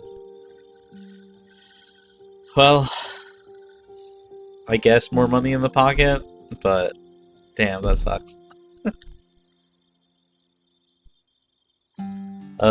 We are allergic to peanuts. And that's pretty much all that's happened. The perks that we chose are mystical, which, like, is giving us huge warning signs right now about, like, something dangerous happening in the woods tonight. And we have the ability to talk to animals, which has been fantastic. Gretchen, the dog, the pug in the picture is a 17-year-old Southern Belle. Frofro, the cat from the beginning, is French and also hates everything. We have an opossum named Dustin living in our cabinet, in our dresser that we made a nest out of our clothes for. And, in the club, straight up allergic by it, let's just say, to peanuts. True! So true! So yeah. Basically, the plot so far, we met our cousin whose mom died, and we're here for the funeral. And then we went into town, met this girl, Stella. She hunts cryptids. And she was like, hey, do you want to come out? And we were like, sure. And then we met a guy who is out here hunting mountain lions. We don't think it's... Stella doesn't think it's mountain lions, because mountain lions in the area have gone extinct, quote-unquote. But Gretchen, the dog, has told us it's definitely mountain lions. Gretchen is like, yeah, it's definitely mountain lions. Please tell her it's mountain lions. And so there's a guy with a shotgun who's also an old white guy with a shotgun who's southern, and he's here to hunt mountain lions, stop them from taking his chickens. Is also in the area. And we just saw a deer with a giant growth on its face that was talking like we were going to be murdered. Mounting lions is wild. I know, right? I'm joking. Oh my gosh. Believe me, I don't think I'd give up what I do for anything. A crispy breeze passes over me. Born to party, allergic to nut, shaking my head. I know. I cannot believe we're allergic to nut. What about you? What's your story? Gretchen and I live in a little house just outside town. It's actually the house I grew up in, so it has a lot of pleasant memories attached to it. I'm glad I could keep it in the family. My great-great-grandfather built that house, and he must have done a great job because it's just as sturdy as it's ever been. You live alone? Yeah, the place used to belong to my parents, but they're not around anymore. And the holler's a small enough place that other folks don't need roommates.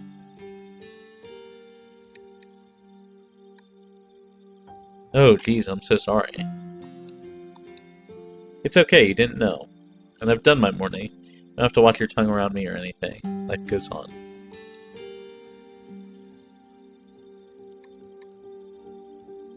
My mom died pretty recently, so I get it. Oh my god, they're bringing up the fucking dead mom stub thing again. Holy shit. So I get it. It's alright if you never need to talk about things. Thanks, Nori. That's really sweet of you. How are you holding up? Oh, what the fuck is this? I'm okay. Hang in there. It was a long time coming, so it wasn't a surprise. I'd kind of come to terms with it by the time it actually happened. And it's not all bad. She doesn't have to be in pain anymore. That's a relief. The hospital bills are another story, though. I can't imagine how bad that must be. It's just salt in the wound at that point. Fucking America. Fucking garbage ass. Shit tier ass America. My stars. This is Gretchen the dog. My stars, what was that? It's showtime. Whatever lurks behind the tree line is something best left unseen. But the events of this evening were already set in motion long before you stepped in Scarlet Hollow. Uh-oh. There's no turning back now.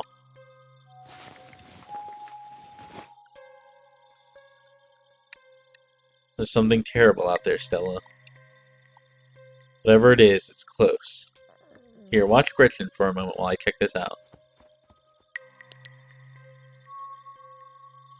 You and Stella inch towards the tree line as she shines her flashlight into the woods. Do stay close, Nori. I wouldn't want any harm to befall you, fucking Gretchen. I love her. Chicken! I see it. I see it.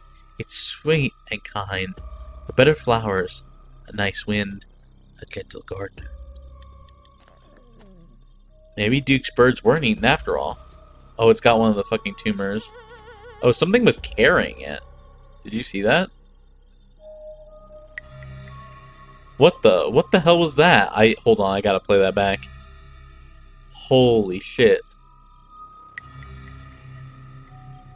I'm guessing it must be 2-3 feet tall. Doesn't look hairy either, so I think we can rule out skunk ape. Whatever it is, it has one of Duke's chickens. Looks like it's headed north. Let's go after it.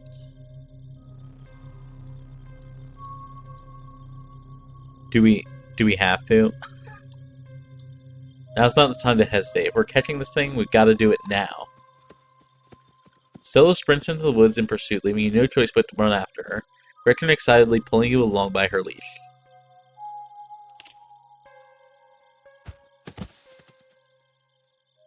Stella! Stella! Ow!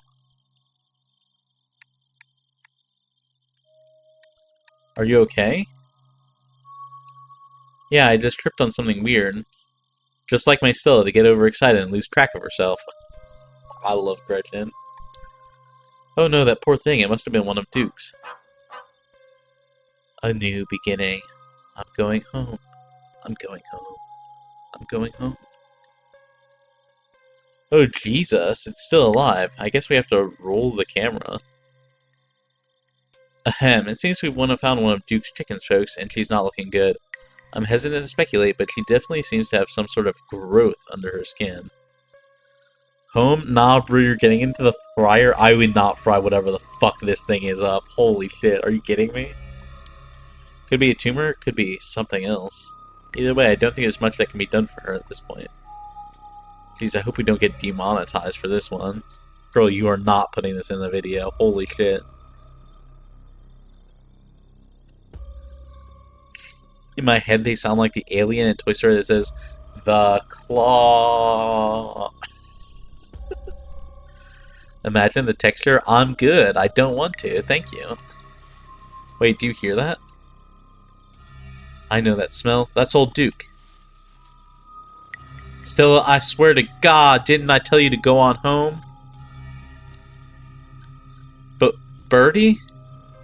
Birdie, oh no, what's happened to you, sweetheart? Duke, we just found her like this. I think there's something seriously wrong with her. She smells terrible. Nothing like an animal at all, just like that deer. You can barely even smell the woods anymore. It's all that uncanny plastic stench. Plastic. Gretchen is saying it smells like plastic. Oh, interesting. Jesus H. Christ.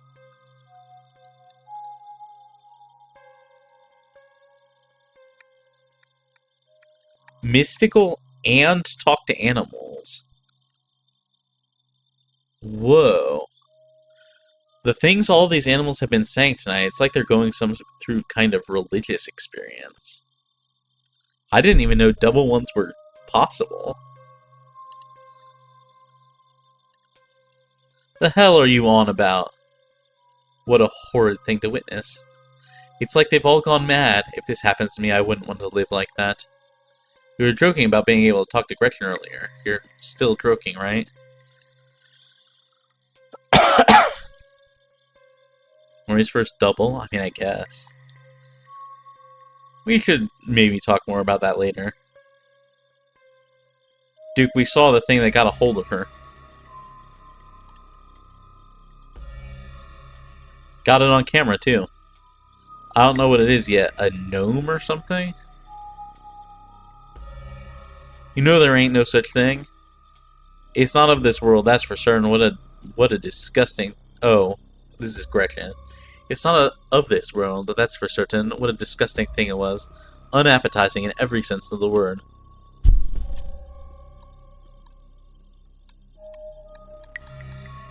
Examine the chicken. Don't let Gretchen get too close. She'll try to take a bite if you don't stop her. Gretchen, I would never. Something about that bird doesn't smell right. You hold Gretchen's leash close to your chest. She squirms against her harness. Examine the growth. Good God, at first you thought it might have been a tumor, but this is something else. The skin is stretched taut, the growth pulsing beneath. Oh, it looks like it's almost pregnant. You can see a little shadow in it. She could still get better. Maybe she just needs the thing to pop and she'll be right as rain in a couple days. Happened to me once. There's not so much as a scar these days. I don't know. It looks like there's something in there. It smells like it should be buried somewhere deep. My senses scream out that this is an abomination. Oh, Stella, please don't get too close. Birdie, the chicken. Can you hear the birth that dwells within me? Can you hear the way it roars and thunders? Examine the head. Its poor little chicken eyes look up at you, glazed over, but still rolling around their sockets with unfortunate life. Can't hide from me. I can see you. I can smell you. Sick, sick creature. Examine the wing. The wing is still barely attached, but it seems at least to be the least of the chicken's concerns. The old becomes the new. I've never flown, but now I soar. Whatever got a hold of her, busted up her wing too, little bastard. Yeah, what a bastard. I've investigated to your heart's content. You step back and give the bird space. Do you think she's become an egg? Yes. Like one of those things is gonna pop out of her? What a horrid thought. No, I refuse to... entertain that notion. She ain't some kind of incubator. Just need that thing grant. Maybe some antibiotics, that's all. What are we supposed to do now? We're taking my bird and we're getting the hell out of here. As you, Duke, and Stella take stock of the situation, a sprout sound begins to wrap around you. Oh my gosh. Gently at first. Barely a whisper. Incubator, I barely know her. Oh my god, shut the fuck up, Wiz. But then a guttural moan. Then another. And another. Until you suddenly find yourself surrounded by a chorus of groaning misery. There's something out there all around us. I can smell it. There are so many of them.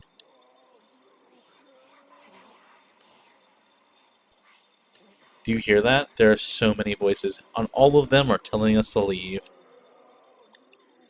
Oh, yes, I hear that, but are they really saying something? I can't make anything out. He starts filming again. Come on, Birdie, let's get you home. As Duke scoops up the injured Birdie, the voices in the trees intensify. It's like you're all suddenly surrounded, the strange sounds coming closer, growing bolder. Oh, did you hear that? It said never return. This place is cursed. This place is cursed.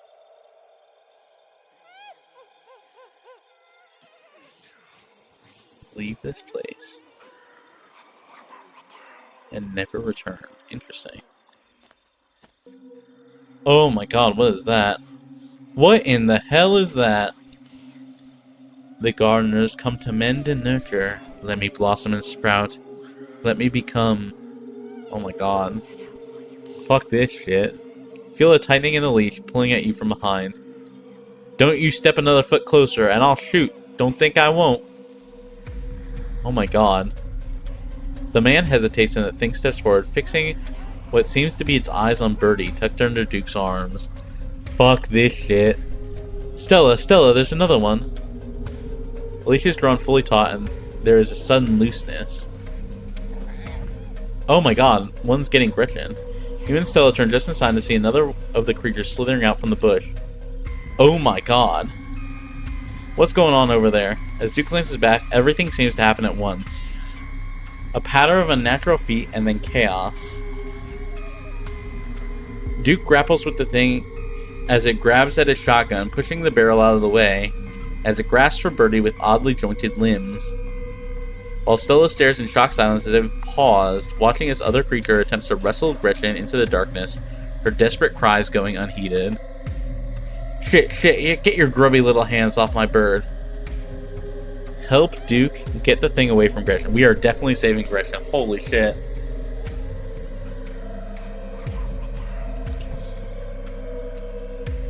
You dive for Gretchen, attempting to snatch her away from the thing's misshapen hands. Oh, Nori, my hero. I love her. Oh, gross. You manage to grab her, but the creature isn't deterred. It rears back on its hind legs and its mouth opening, whispered tones sliding out alongside something sharp and unnatural. Gives good head, I bet. Okay. Harmless is into sounding. This is the best kind of horror I like, for real. Nah, fam. This is creepy. Harmless. What? You're the one who said it gave good head, Harmless. Don't look at me. But then there's the deafening blast of Duke's gunshot, and suddenly it is gone. Duke? Blood, my heavens, I smell blood. Oh my god. Oh my god. I didn't know about that term. Well, now you do, Harmless. Congratulations. Okay, first things first, I grab Gretchen.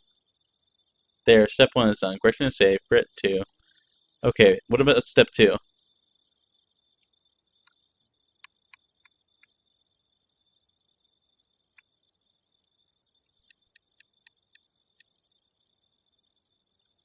Holy shit, what the fuck?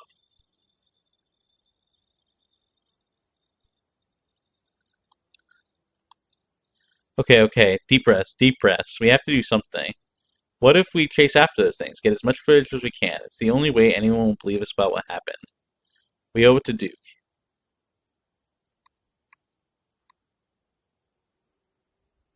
Are you nuts? A man is dead, Stella. We have to go call the police. Yeah, you're right. Let's head back and call the police. My phone should get reception once we're back at the main road. Oh my god, as you and Stella quickly make your way back through the woods, the unearthly whispers of creatures unknown once again surround you. You say nothing, continuing forward with grim determination. Oh, I hate this.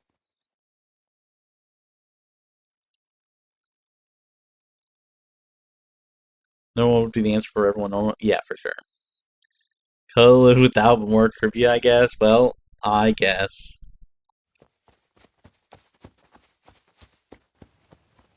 You and Stella reach the main road, and the whispers fade back into the sounds of nature. Sounds like they've stopped following us. I certainly can't smell that stench anymore. I should get reception now that we're back on the main road. Let me find my phone so I can call the sheriff. Feel a buzz in your pocket. 6 missed calls from Tabitha. 13 text messages.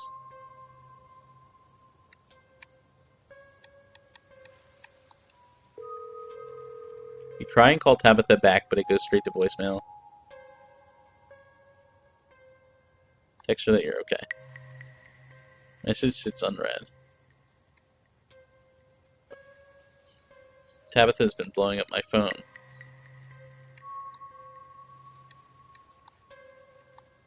I guess she must be worried about you. But first things first, let's call the police. Stella pulls out her phone and dials. Hello? Earl, it's Stella Richman. I'm up at the mountain on the Asgina Trail. Duke is dead, Earl.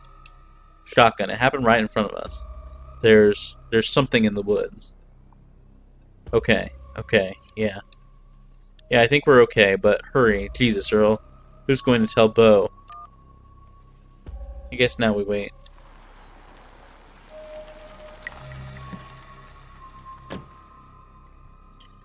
I don't know who this guy in the back is, but I like him. Bro looks like he does not give two shits about anything. He looks grumpy that he's here at all. It takes a little while, but eventually a patrol car arrives at the scene. Out of it walk 2 officers, Sheriff Hugby, a friendly older man, and Deputy Franklin, a serious man wearing sunglasses despite it being the middle of the night. See, right there, a thing jumps out of the woods, then the shotgun goes off. What in Sam Hill? What is that? Some kind of Pillsbury Doughboy? Could have been a naked maniac. No, there was more than one. They chased us through the woods. Whatever they aren't human. And they killed Duke. Uh-huh. Now we're gonna have to confiscate this camera, Miss Richmond, if you don't mind. This is evidence. But okay. Only just turn it off to save the battery. Here you go, Deputy Franklin. We appreciate your compliance with the law. This fucking robot-ass man.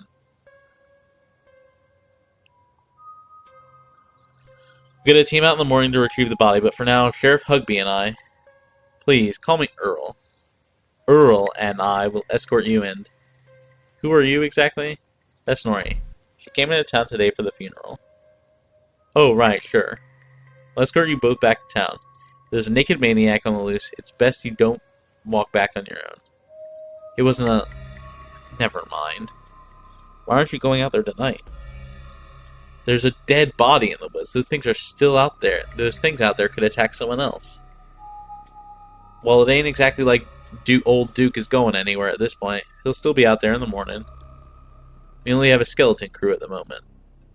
Oh, we only have a skeleton crew at the moment. Monday nights are Deputy Derrickson's bowling nights. We'll be on alert for more reports of naked maniacs, but retrieving Duke will just have to wait. Now, if you kindly step into the vehicle, we can return you safely to your home.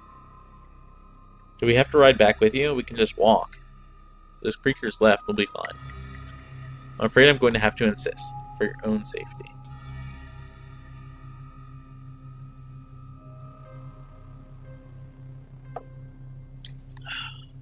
Solicitized.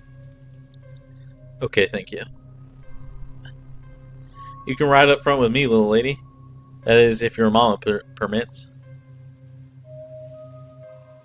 Gretchen. Oh, he was talking to Gretchen. Shut the fuck up on this.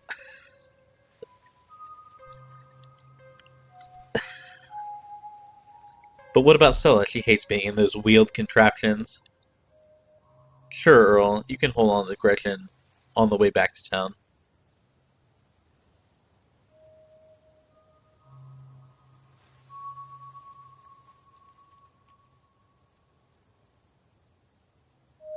See you, warrior!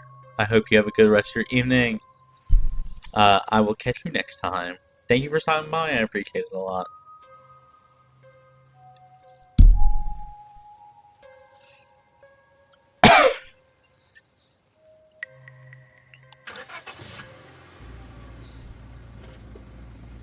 The cops usher you and Stella into the back of their squad car.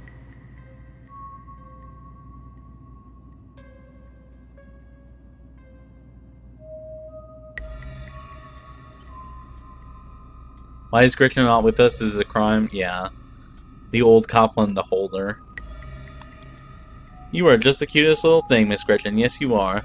Sheriff Hugsby pats Gretchen on the head affectionately, but she remains wholly focused on Stella, a worried look stretched across her little pug face as Hugsby scratches her behind the ears. Stella stares out the window, oddly quiet. Oh, my poor Stella.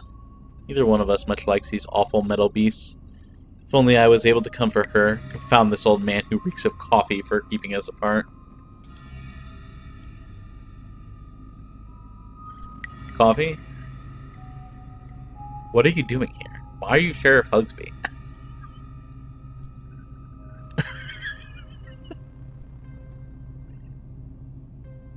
Hey, Stella, you good? She doesn't respond. Place a comforting hand on my shoulder. You reach out and place your palm gently on her shoulder. She jumps slightly at your touch. You can feel some of her tension ease. You hear her let out a self-soothing sigh. Remain silent. You sit quietly, watching the trees pass by in the light of the headlights. In the light of the headlights. What a weird way to say that. Coffee. Every now and then, you think you see a pale, anguished face staring out at you before it slips back into darkness. Soon, the rumble of gravel beneath the tires gives way to uneven pavement. A car comes to a stop right in front of a small cottage. You two stay out of trouble. We'll have this all sorted out in the morning. Just get a good night's sleep.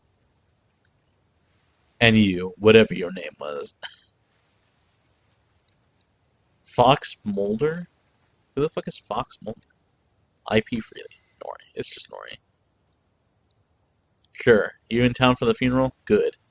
Don't go leaving before then. I imagine we'll need to ask you a few questions about everything you've seen tonight. Still, keep an eye on her for us. Make sure she doesn't get in any more trouble. That's from X-Files? I don't know. I've never seen X-Files. Y'all have a good night now. Bye-bye, Gretchen. And y'all have a lovely evening. If any bugaboos give you trouble, you know how to get in touch. And here you are, back in town, away from the woods, with no one but Stella in sight. Holy shit.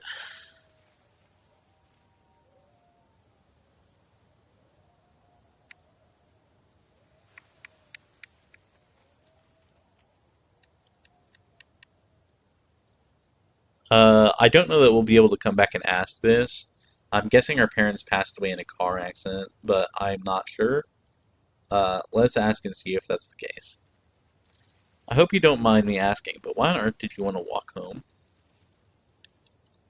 That's a fair question. I've just had some bad experiences with cars. I don't know how to drive them, and I don't like getting into them unless it's literally a question of life or death. Which I guess tonight was. Sorry if I weirded you out. God, what a night.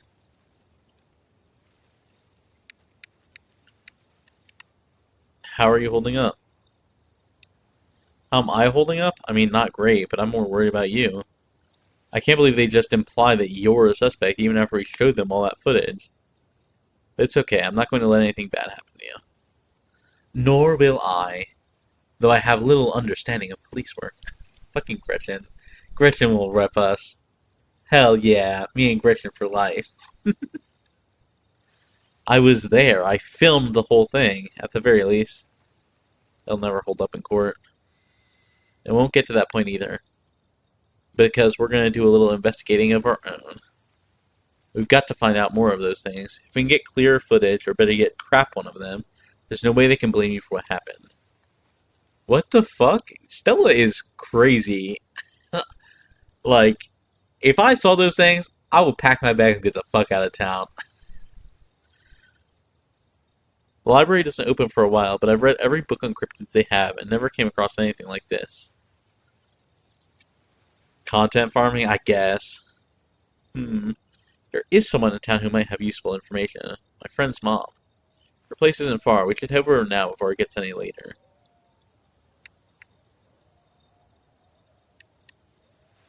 I should check in on Tabitha. Friend's place is on the way back, and stopping by shouldn't take long. Sure you don't want to stop in first? I know I wouldn't want to head up that mountain road by myself after everything that's happened tonight. When you put it like that, she's hunting what she thinks is werewolf and shit. She's crazy for real. Like I get hunting for cryptids. That's a fine thing to do. But when you run into something like this and you're going, no, I should be hunting them and trapping them. Okay, I think that's a step too far. Right? Like, I think doing normal stuff, like, is fine. But if you come across something real like this, that they just tried to take your dog, you've seen all the shit about the fucking bird, like, my first reaction is not, we need to capture one of those things. My first reaction is, we need to get the fuck out of Dodge.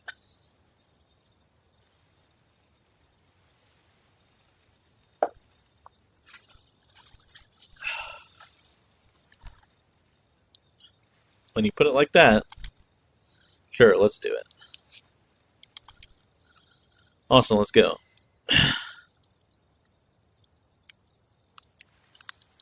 I think she's the realest one. She ain't a cryptid journalist, she's a cryptid hunter. I mean, I guess.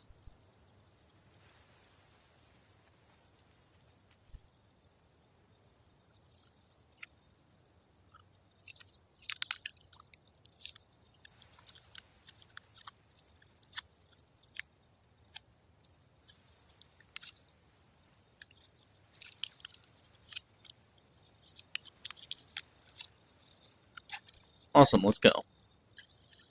Gretchen, I'm glad you're sticking it out with us. It's always nice to have an extra companion.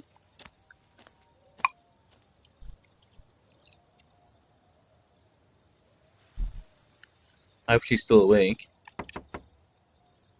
There's something foul creeping up behind us. Nori. Why do they know our name? Why do they know my name? She's gonna make a monster hunt her hammer with their body parts in a sec. True! Jesus. Oh, what the fuck? You and Stella turned to see a shadowy figure staring at you from across the road. You didn't hear it approach. Oh, I don't like this at all. Welcome home. You're finally where you're meant to be. I'm good. Before you can respond, the door behind you swings open. An older woman stands in the entryway. Go home, Wayne. I can't help you tonight. Look back and the figure is already gone. Disappeared into the shadows of the night. I'm sorry about that, Stella. Some people just can't be helped.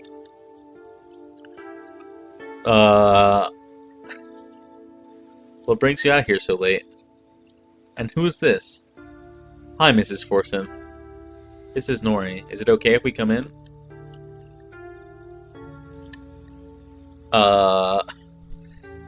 You and Miss Forsyth briefly lock eyes. She's impenetrable, and you feel small, almost naked in her presence. There's something about her that's far beyond you, but you feel no threat, no malice. Then the moment passes, and you see only the woman before you. Of course, you're in luck. I just put out water for hibiscus tea. And for goodness sake, you can call me Sybil. You're an adult now, after all.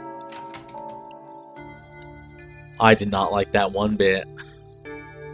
Tea is life. I like this woman. She does grow a lot of tea. Welcome to my little nook. This place always has the loveliest aromas. I love Gretchen. God, she's the best. It's finally nice to meet you, Nori. I was so sorry to hear about your mother. Vivian was such a lovely soul, and she's been sorely missed in the holler. Now poor Pearl Ann is gone as well. Do let me know if there's anything you need while you're in town.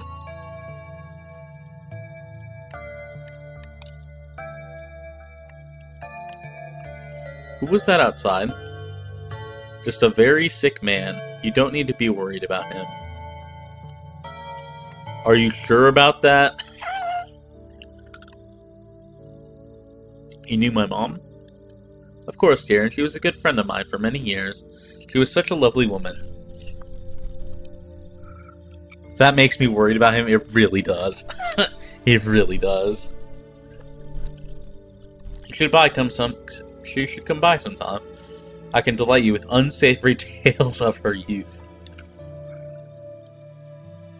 How'd you know that she died? Oh, Pearl Ann was a chatty woman.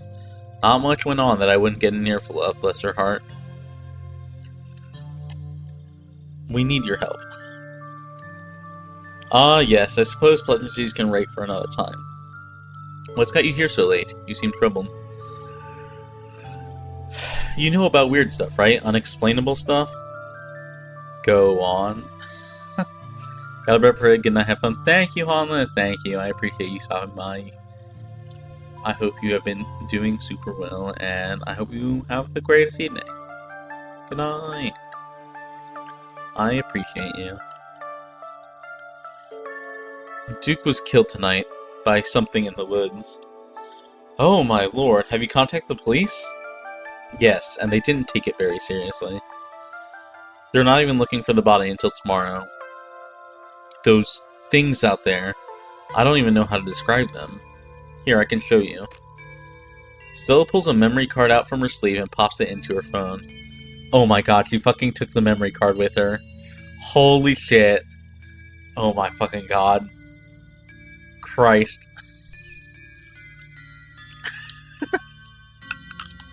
She's just smart, I love her. Yeah.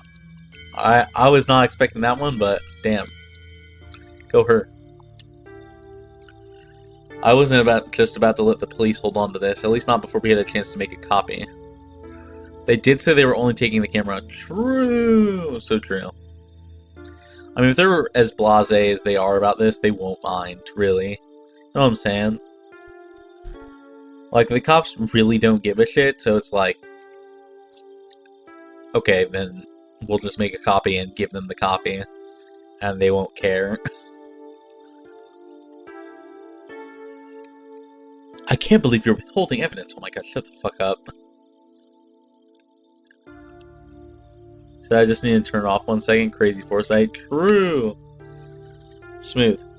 Cops wouldn't know what to do with the footage anyway. Imagine if they accidentally erased it. Exactly. I'll give it to them if they ask again, but for now we can examine the footage for ourselves. Oh, Sybil does not like this. Where was this? Up the mountain to the northwest. Within the town limits? Oh, this woman is a witch. Like, you can tell, but, like, you can really tell. I am a fan. Yes. I see. Is there a way to make the video bigger and louder if you can? I need to plug the memory card into a computer. I could go back and get mine. No need. Kanika should still be awake. She can lend us hers. Kanika? Are we seeing Kanika? Gretchen. You better come with, Stella. I'm sure she'll be more than willing to help a friend of her than her nosy mother.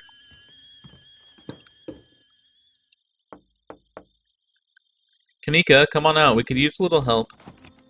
What, Mom? Okay, Stella.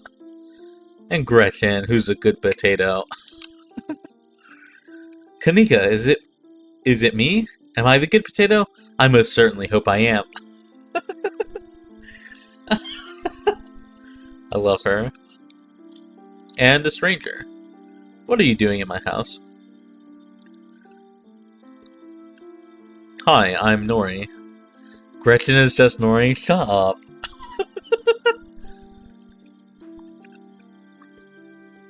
I wish Gunika told me I'm a good potato, so true. I am Nori. Tabitha's cousin. Oh, great. Sweetie, we're wondering if you could borrow your laptop. Stella and her friend have a video to show us. It's really important, Kanika. Okay. My room's a mess. I'll just bring it out there. Heads up, Kanika. This is graphic. Duke got killed in the woods tonight. It's on the recording.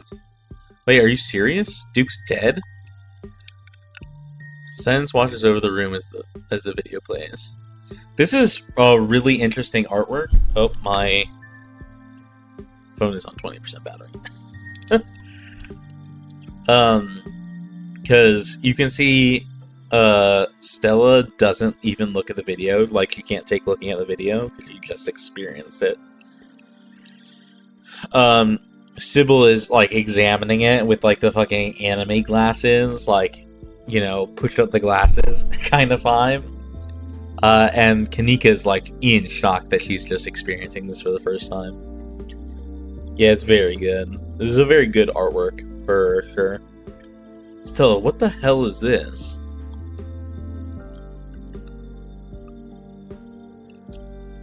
Oh, she's got a Sailor Moon shirt on. Hell yeah. This is far beyond my ability to contribute. I'll leave the thinking to you humans. Gretchen. I'm sorry either of you had to see this, but Nori and I have no idea how to make heads or tails of it. Stella, are you okay? I'm fine, really. I'm okay. I will remain silent. I don't need to sass them. Poor Duke. Poor Beau. Has anyone told him yet? Beau is Duke's son, for the record. We talked to the police. I hope they told Beau, but Earl and Deputy Franklin didn't seem to be in much of a hurry to do anything. And they draw so many extra poses, they really do. Whoever is putting together this game, Black Tabby Games or whatever, they do a lot of work for their games. Like, for real, for real. I'll call him later tonight. But for now, we have something far more serious to discuss. Mystical. What happened in the woods? We weren't supposed to see any of that. You're not wrong. My grandmother used to talk about the pale creatures called ditchlings. She always said they were a terrible omen, a sign of suffering to come. Mom, come on, whatever's doing this is serious. Stop scaring Stella and Nori with this Talipo crap? Talipo?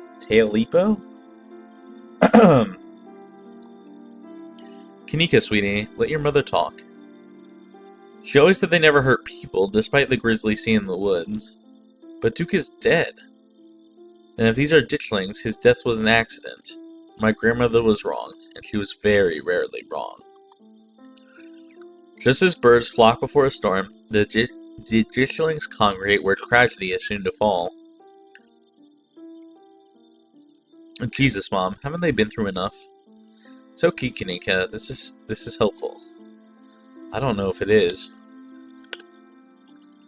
Okay, let's focus on what we know. Whatever they are, they're doing something to these animals. You saw the chicken in our video. What was that growth?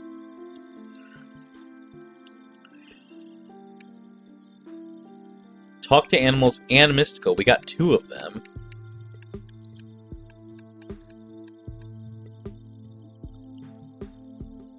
Sybil was right about these things. They were clearly warning us. It felt like the infected animals I saw tonight were going through some sort of religious experience. What? I'm just throwing it out there that I can talk to animals. And whether people believe me or not, I do not care. How would you even know if an animal is having a religious experience? How? You know what? No. We're not unpacking that. Clearly, you're just traumatized after everything you saw tonight. Focusing on biology, maybe we're seeing some sort of parasitic larval stage, like the really big doughy wasps or something, which I guess could cause hallucinations. Oh dear, I'd forgotten entirely about the tea I put on. Let me fix up a couple of cups, it'll help soothe your nerves. Oh no, it's getting late and I should let Nori get some rest. I ran her ragged today with all the hiking and running in the woods in terror.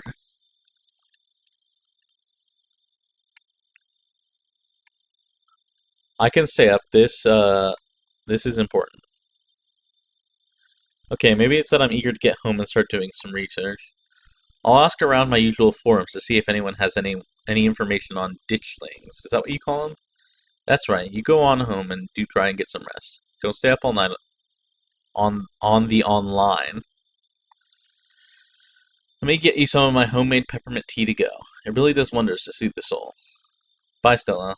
I'll see you tomorrow, okay? And call me if you need to talk. Thanks, Kanika. I'll see you. Bye, Nori. It's excellent iced or warm. Though with the nights getting chillier, warm will probably be best. Helps wake the bones. Be careful out there, both of you. Sybil turns and closes the door behind her. What an unfortunately short visit. Alrighty, let's call it a night. Mind walking me home? Oh, this is me. Are you good finding your way back? Are you sure I can't stay here tonight? I don't like the thought of having to go up that mountain road on my own tonight. Sorry, Nori. I think I just need some time alone tonight. Sorry, we'll talk tomorrow, alright? I'll see you around? Yeah, we're in this together. Yeah, we are. Stay safe, buddy. Good luck, Nori. Gretchen, my goat! Damn, that's crazy. Yeah, they just fucking let us walk away on this fucking road. Begin the long hike back up to the Scarlet estate alone. Almost home. There's salvation in sight, you make a mad dash to the door. That's Rodef, I know.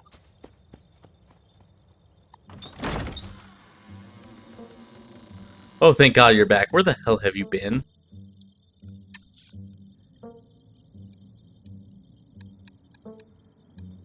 I called you back as soon as I had reception. I don't care. You gave me a heart attack.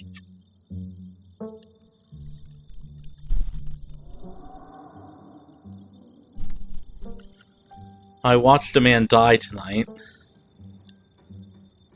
I went into the worlds with this girl I met to find some cryptids, and it ended us watching a man die. Oh, so you met Stella then? Ugh, that explains everything. She's gotten you all worked up. I'm going to bed. I'll see you tomorrow.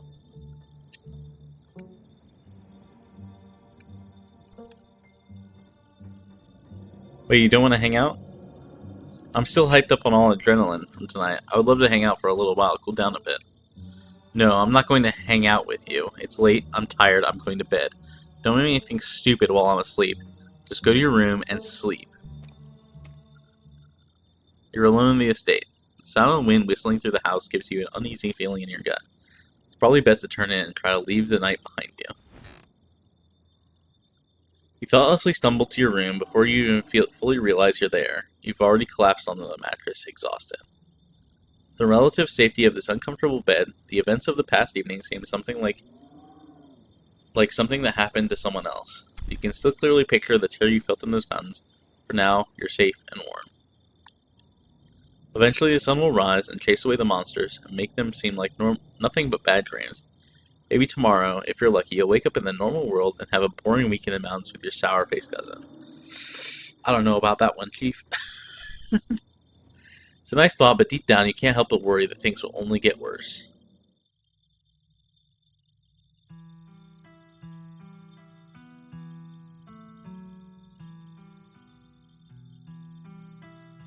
Don't love that. Episode 1 done, yeah.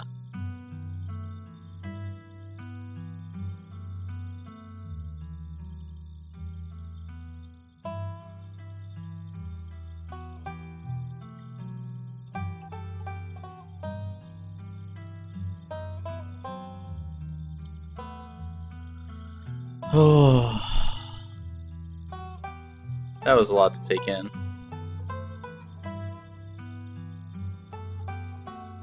Who is that? Is that Bo?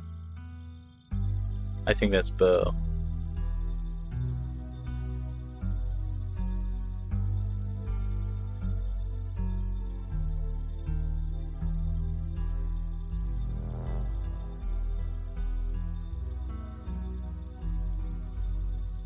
I don't like that.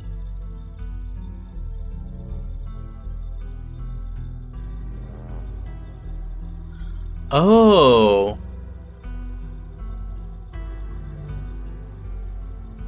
It just occurred to me that the funeral's in 7 days, right? It's the start of the week.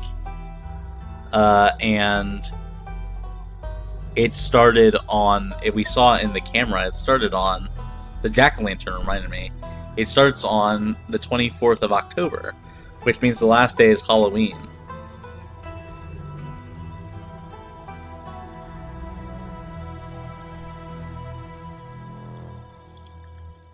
Damn, that's crazy.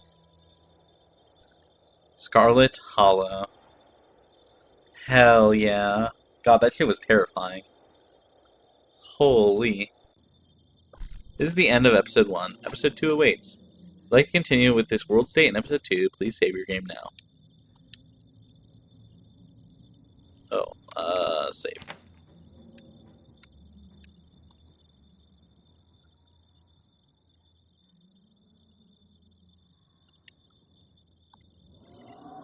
Okay. We are going to stop here for the evening. It is about time. And, we will call it here. Make sure the save is there. We load. It's there. Okay. Quit. Yes. Oh, does that quit? Did that quit to desktop? Okay, you guys got voided. I was never as scared in a visual novel as this. Yeah, this shit is terrifying. Holy shit, I did not like the ditchlings at all. It's crazy to think that those things are like just a warning. You know what I'm saying? God damn.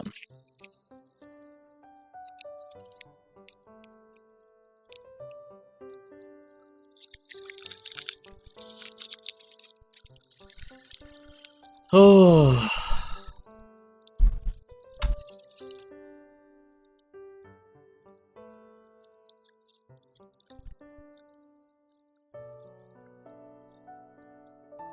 Scary Doughboys? True, so true. I'm looking at the achievements I got.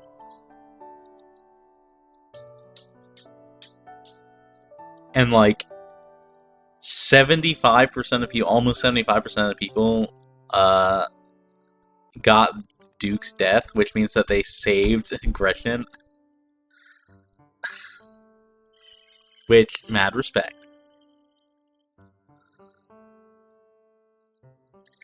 Alright, that's going to be it for me. I will see you all on Thursday for more Skyrim.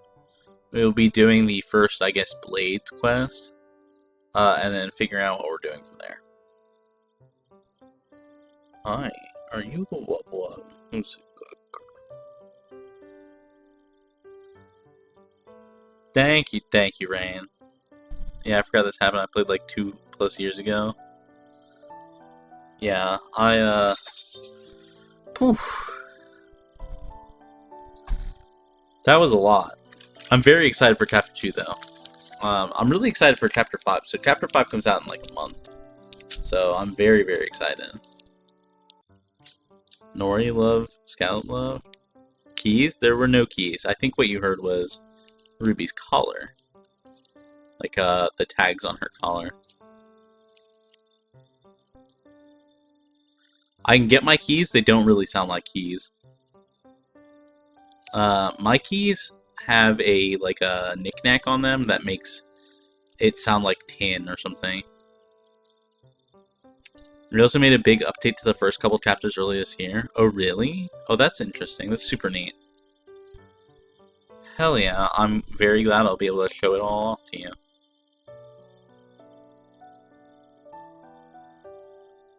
Early last year. Okay.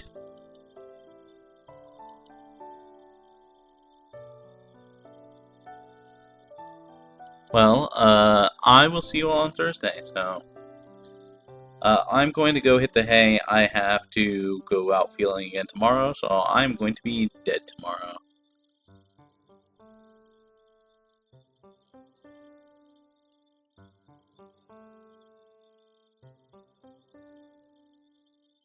Feelings butts? Yeah, at least it'll be like quote-unquote warmer tomorrow, and by that I mean it'll be in like the 30s and not in like the 10s. So, we'll see. Yeah. Yep. But... good night, good night, good night. I will see you all next time. You all are super, super wonderful.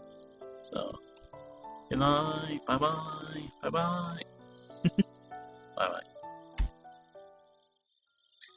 Don't get eaten by ditchlings.